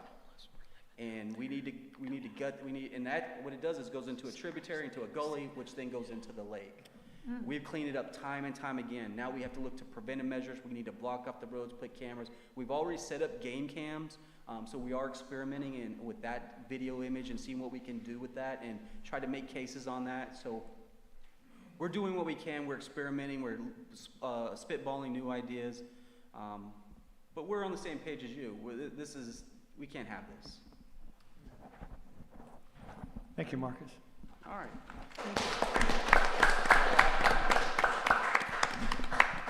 Marcus. I'll meet you outside in a second. Excuse me. Go ahead. All right. So Marcus, I'm sorry, you may be the individual, so we live near the Grange. The Grange, sorry, which Grange are we The referring to? Bachelor Valley Grange. Okay. Yes. So I think a few of us are here. So I know that I've made phone calls and I was working with code enforcement, animal control, you know, the police department, you know, the sheriff's office. So it may be your department. And I hesitated to speak because you were saying that you were focusing on Nice and Lucerne. And clearly the area that I'm talking about is not in Nice or Lucerne. But with people breaking in and like squatting, so I don't have actual proof. At one point we were dealing with cars and then that seemed to like settle down. Now I believe that they're actually like parking at the park and walking over. And so just this past week we had where they broke in, and maybe my neighbor that's also here can also speak to that. And I guess across the way they tried to break into somebody's apartment while the woman was still there. And so where does your department come in and on your priority? And what, if anything, can you do? You mentioned gates, you mentioned, I mean, I was calling the person at that time that was the state representative for that Grange, and then he retired and went to another woman and her son. And I think somebody in this room reached out, was it you, Tammy, that reached, somebody from the Grange, based on... Yeah. She did come up from Santa Rosa, but Yeah, seemed unmoved by the probability of people breaking in.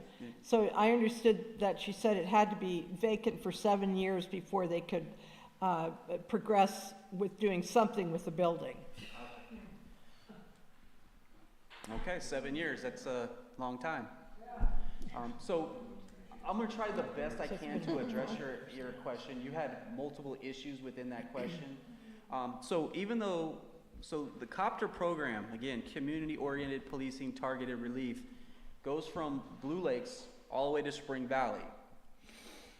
But it has flexibility built in it. Code enforcement, I need to focus on Lucerne and Nice. Those are my issues. Those are the ones, the areas that have been neglected the most that we need to get into, because we're hoping if we solve those problems, hopefully there'll be a domino effect. But the way the design of this program is that we're not just stuck in Nice and Lucerne.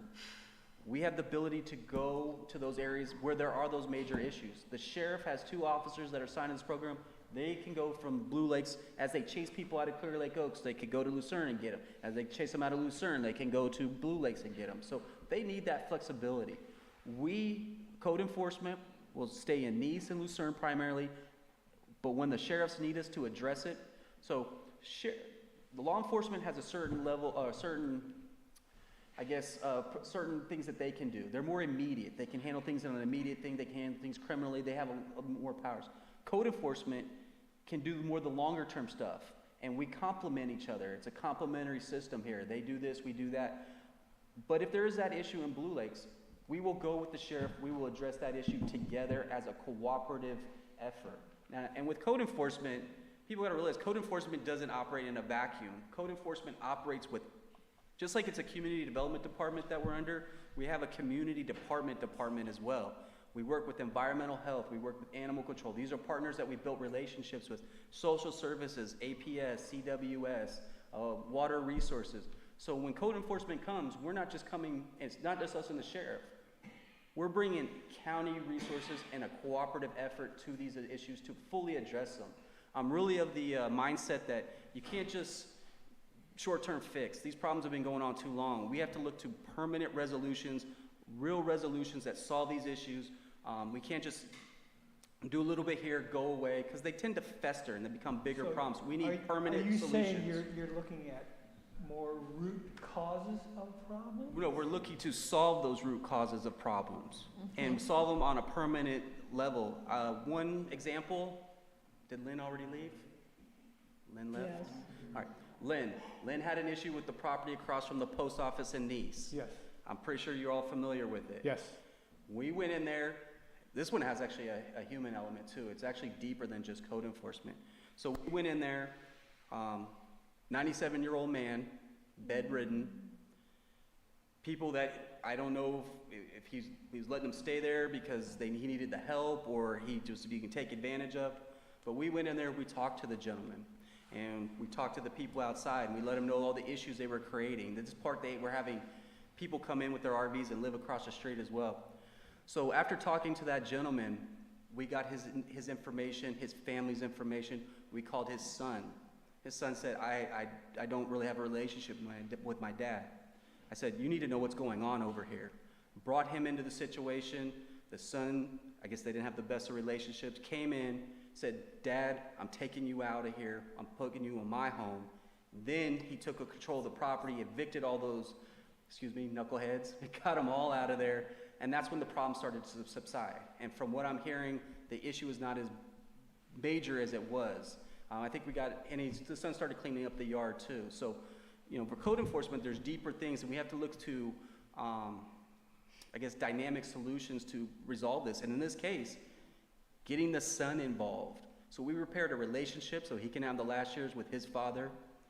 We solved the issue for the community. Now, the problem is that those people that were there, they're at different areas. And now we're gonna have to go over those properties. But the thing is that's part of the game though also. We'll keep going after them, So we need to address these things and get permanent resolution, permanent solutions. To be honest, you guys have been dealing with a lot of this too long, and it's frustrating, and it's time. The county has stepped up. They've given us the resources, and this is our shot. This is our bite at the apple, and we're gonna take it.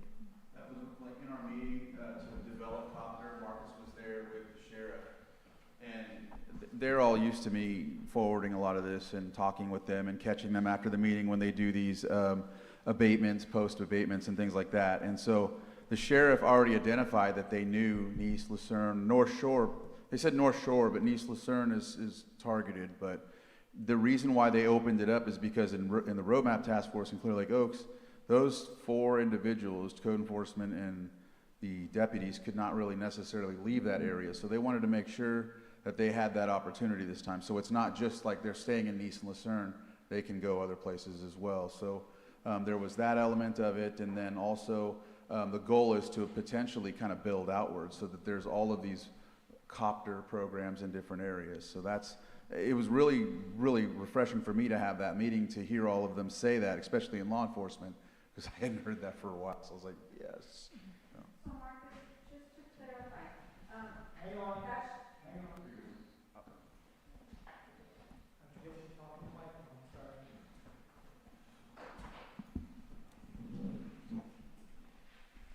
So just to clarify, the Bachelor Valley Grange is not Blue Lakes, it's here in Upper Lake. And so I heard somebody at the other end of the room mention the 7-year thing, but I want to make sure I understand. So you guys have some discretion in where to go, and regardless of them saying 7 years, we're not going to do nothing.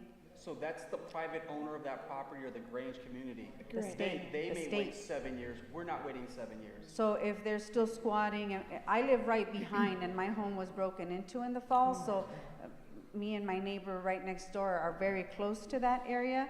So in other words, if we need to call, we can call. We're not gonna be like, well, no, because 7 years and nobody's coming out because we're not in Nice or Lucerne. We can still absolutely call to say, hey, look, this is happening or whatever, and then you guys can make that contact with the representative of that state Grange.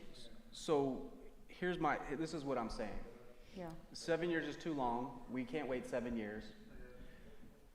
Squatting is not a code enforcement violation. Squatting is a civil issue. The issue with squatting is everything that comes with it. The people that aren't handling their trash, they don't have water to clean their house, junk cars. The problems that these squatters bring is the code enforcement issue. The squatters, that's a civil issue. That's not, if you don't want to protect your property and maintain your property and secure it, that's on you, Mr. Property Owner, Mr. and Mrs. Property Owner. But if it's a vacant building, we can board it up. If there are these continued issues, we can look to other public nuisance tools and mechanisms. That's another thing. We've expanded our toolbox of tools that we will start to utilize from administrative, civil, and with the sheriff's help now. A lot of these guys are getting arrested. We've had one guy arrested 4 times. But now we're past that point, and now we got to just clear everything off that street there in Nice. we can talk about it. We can see what issues you have. Thank you. But the Grange, I don't know if the Grange owns it or they just own the name of the Grange. I'm not sure how that works. It's a private property owner. But the issue is, ultimately, the responsible party is the property owner. They're the legal responsible owner. They're going to have to deal with the fines. They're going to have to deal with the abatements. And if we need to, we'll put that, if it's bad enough, we'll put that property in receivership and we'll hire an attorney and have them fix it up and sell it off. I'm not sure what the dynamic is with the Grange. I think Grange has interest in it, but I don't know that they actually own it. I'm not clear on that, so please don't hold that one against me. But if you're having these issues, file the complaint, be detailed about the complaint, but someone breaking into a house is not a code enforcement issue. It's the things that come with it, right? That's going to affect our neighborhood. And if they are dumping garbage and those kind of things, then we need to address that. Okay, thank you.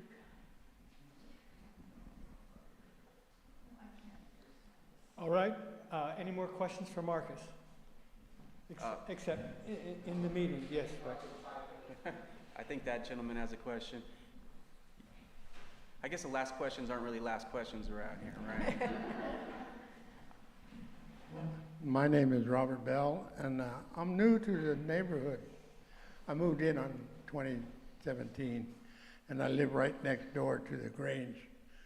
Like you said, I don't know the name of the Grange, but recently the homeless and the buses have been parking in that lot, in their lot, and using the round behind the Grange for their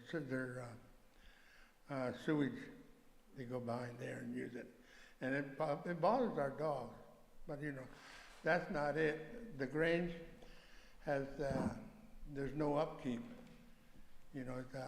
The one guy did come and cut the grass just in the driveway there, but they have tons of blackberry bushes, which is coming back, coming through the fence into my yard, and that's one problem I have. But I want to find out if there's some way we can get a security thing. Like I could do the security, if I get permission, because I had the other night, the doors were wide open.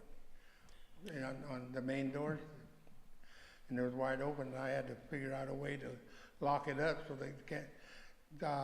One neighbor across the street from the Grange, at the end house, she said that they were staying in there a couple nights, and I don't know what kind of damage it is, because I don't know if the lights are on there. And I don't have permission to go in. Yeah. So the people staying in there is not a code enforcement issue. Yeah. If they're causing disturbances, then we start getting into code enforcement issues. Yeah. The security of the building is not a code enforcement issue. That's a private, usually people that own property, there's a duty and obligation. Yeah, and usually people take care of their properties and secure it. That's what I want to do, is find out who to talk to and how I can be designated as the security or whatever. Public records, I look who's on title, and that it's a public record. You can get that at the recorder's office. And the left corner of that page is a mailing address. That's where their property taxes are mailed to if they haven't changed it with the tax collector's office. That's who you would contact. That's the legal owner. Okay. But the one tool that code enforcement does have that may be applicable to this situation, or applicable, is it may be deemed a vacant structure. And if it's a vacant structure, we do have the ability to board it up and secure it and then put that bill on the property. I'm not familiar. I know that there's wrecked and dismantled cars that we pull out of there routinely. I know there's people that are homeless that are living in their vehicles there. We tag those vehicles, then they move to the park, and then we have to tag it there. So there's no real solution to that if they're in a vehicle that can move. I think we have talked to the lady who was supposedly the Grange representative for this area, and the last attempts at contact with her were unsuccessful. But I think perhaps we can try to get her to step up and do her responsibility. Here's my position on this. We've been towing the cars because we have a fund, or state funds that allow us to tow vehicles. Our issue was like, do we want to wait or do we want to get this thing out of here now? So we've been using those state funds to get those vehicles out now to alleviate the frustrations in the community. Now I think we have to go to the part where we start charging that to the property and leaning the property. And then when they come to pay their property taxes, they got to pay that plus our liens. And I can look at this a little further. I'll talk to my code officers that work that area. I'll see if they can go by the property, do an assessment, check it out. Obviously, we can't go certain areas without consent or a warrant, but we'll see what we can do. But if it meets the definition of a vacant structure, we can go that route. But I'm not guaranteeing or anything because I don't have all the facts on that yet. It's been about a year and a half, this Grange thing. They used to have motorhomes back there and cars, and you guys would tag them and pull them out. And the board here contacted the woman up north someplace. They wanted to know if they would put up a chain or a gate across the driveway. The lady said they'd get back. Nothing's ever been done. She's never given approval, sent somebody from the Grange, and I believe isn't the Grange state of California? So well, I'm letting you know that lady called our office and we talked to her and she said, "What can I do?" We said, "Put up a gate. Just put up a gate." Well, I don't think that's keeping many people out. No. But I don't know the legal ownership there. I don't know the Grange structure and hierarchy there, so I don't know that. All I know is if there's a violation and we can substantiate that violation, we do have certain mechanisms that we can go to address this. We're gonna have to look into it a little further, see if it meets that criteria, meets that burden of proof where we can take this action. We just don't do things. We have to have facts and substantiate there is a violation and it meets all the elements of that violation. So I'll talk to my officers, I'll see what their capacity is. We do have a list of projects in the Nice Lucerne area that we need to address first. We're trying to have an immediate impact, kind of set up shop and then figure out where we go from there. But there's a lot of properties that need to get addressed now. But I'll talk to them about that. We'll see what we can do. But till I have all the facts and the information and the feedback from my code officers, I'm not sure where we're going with this. But I think the big issue here is that this forum is where you communicate these issues to me, and this is where I go back to my office and we try to figure this out. So I appreciate you bringing that up, and these issues as they arise, this is the forum to bring them up in. And if it's a consensus here that you feel that this is an issue, we're going to act. We're going to make this a priority. What you as a consensus come to, that's a priority for us. So regarding the Grange, I work directly with the Grange up at the state capitol.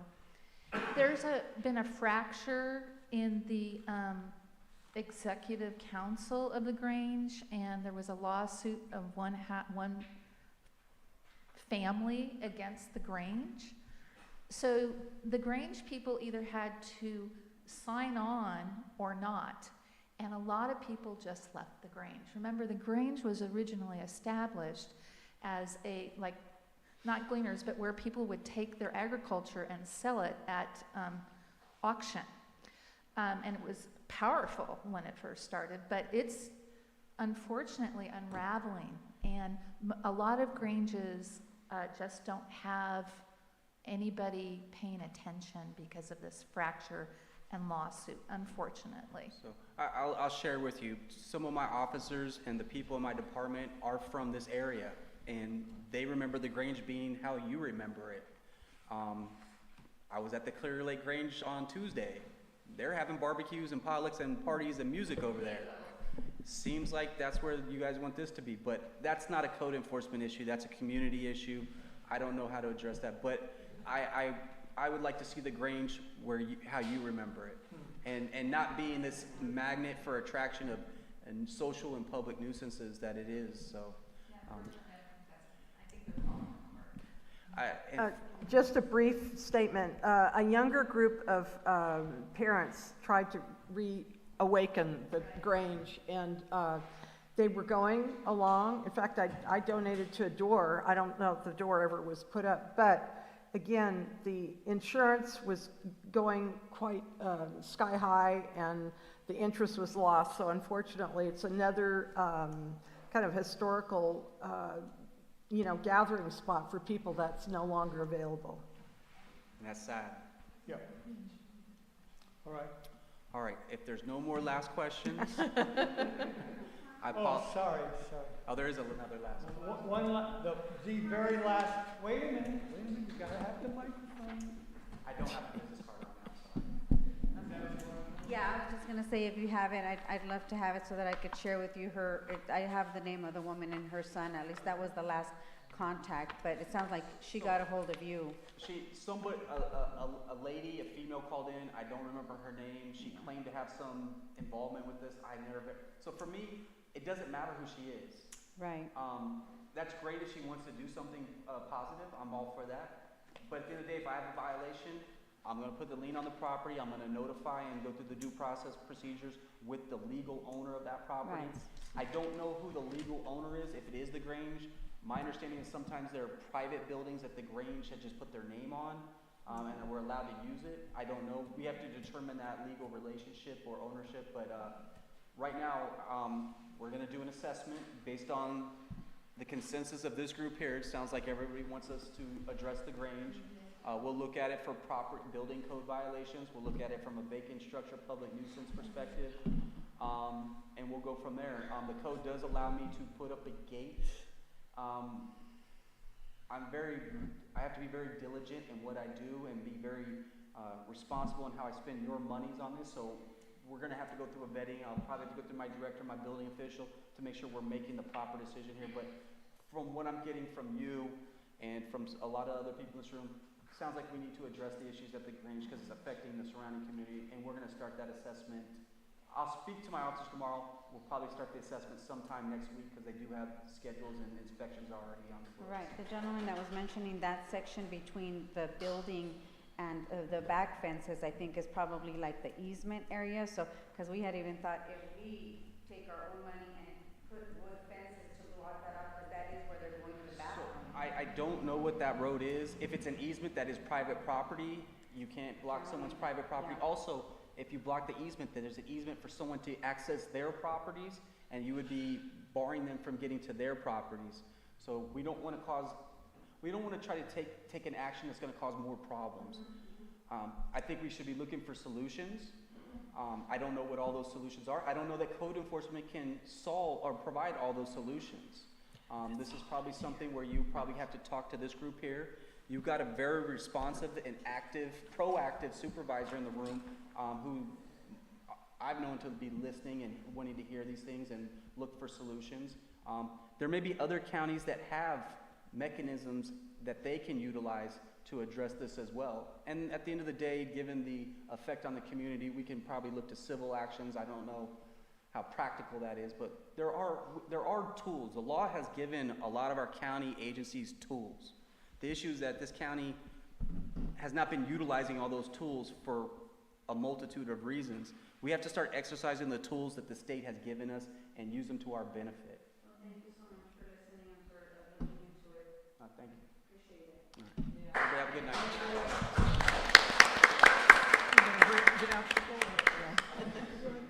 All right, are there any announcements for the end of the meeting? I have one. Next Thursday, the 29th of August, we're going to be having our grand opening of the Upper Lake Senior Center. So we're going to have some live music, a luncheon, and conversation, 11 to 1. Everybody's invited. Okay, I have an announcement about next month's meeting. Next month's meeting will, I hope, be totally devoted to the biochar project. So tell everybody, I'll be sending out some emails about, you need to understand what biochar is, you need to understand the sort of plants they use to make it, and yet you need to understand the whole thing. And I'm asking Tom Jordan and his associates to be able to give us a timeline of how they got here, why they want to do it, and the benefits and everything. Data. They can have a presentation. I am not certain exactly what they, but I'm trying to get them to give us as much stuff as they possibly can. Show us beginning to end. Soup to nuts. That's what I'm asking for. And that will be basically next month's meeting. And I have an announcement as well. Lisa. I just wanted to give everyone an update.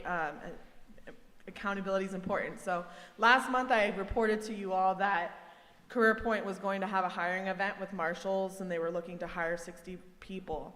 I am ecstatic to report that we had over 205 job seekers enter our center in Lakeport, and marshals hired 70 of them. So they increased their capacity. Thank you.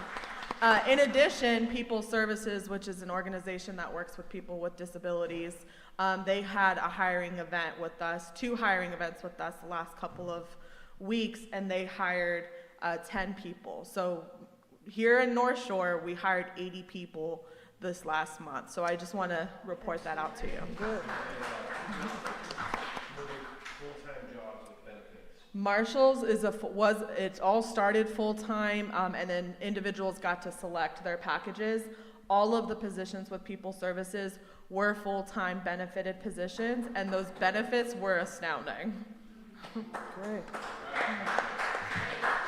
Lisa. Any other announcements? Marshals opens tomorrow. Oh. Do we have a motion to adjourn? I'll motion. Do we have a second? Second the motion. Do we, all those in favor say aye. Aye. All those opposed say no. Good meeting. The meeting is adjourned. Thank you. Very good meeting.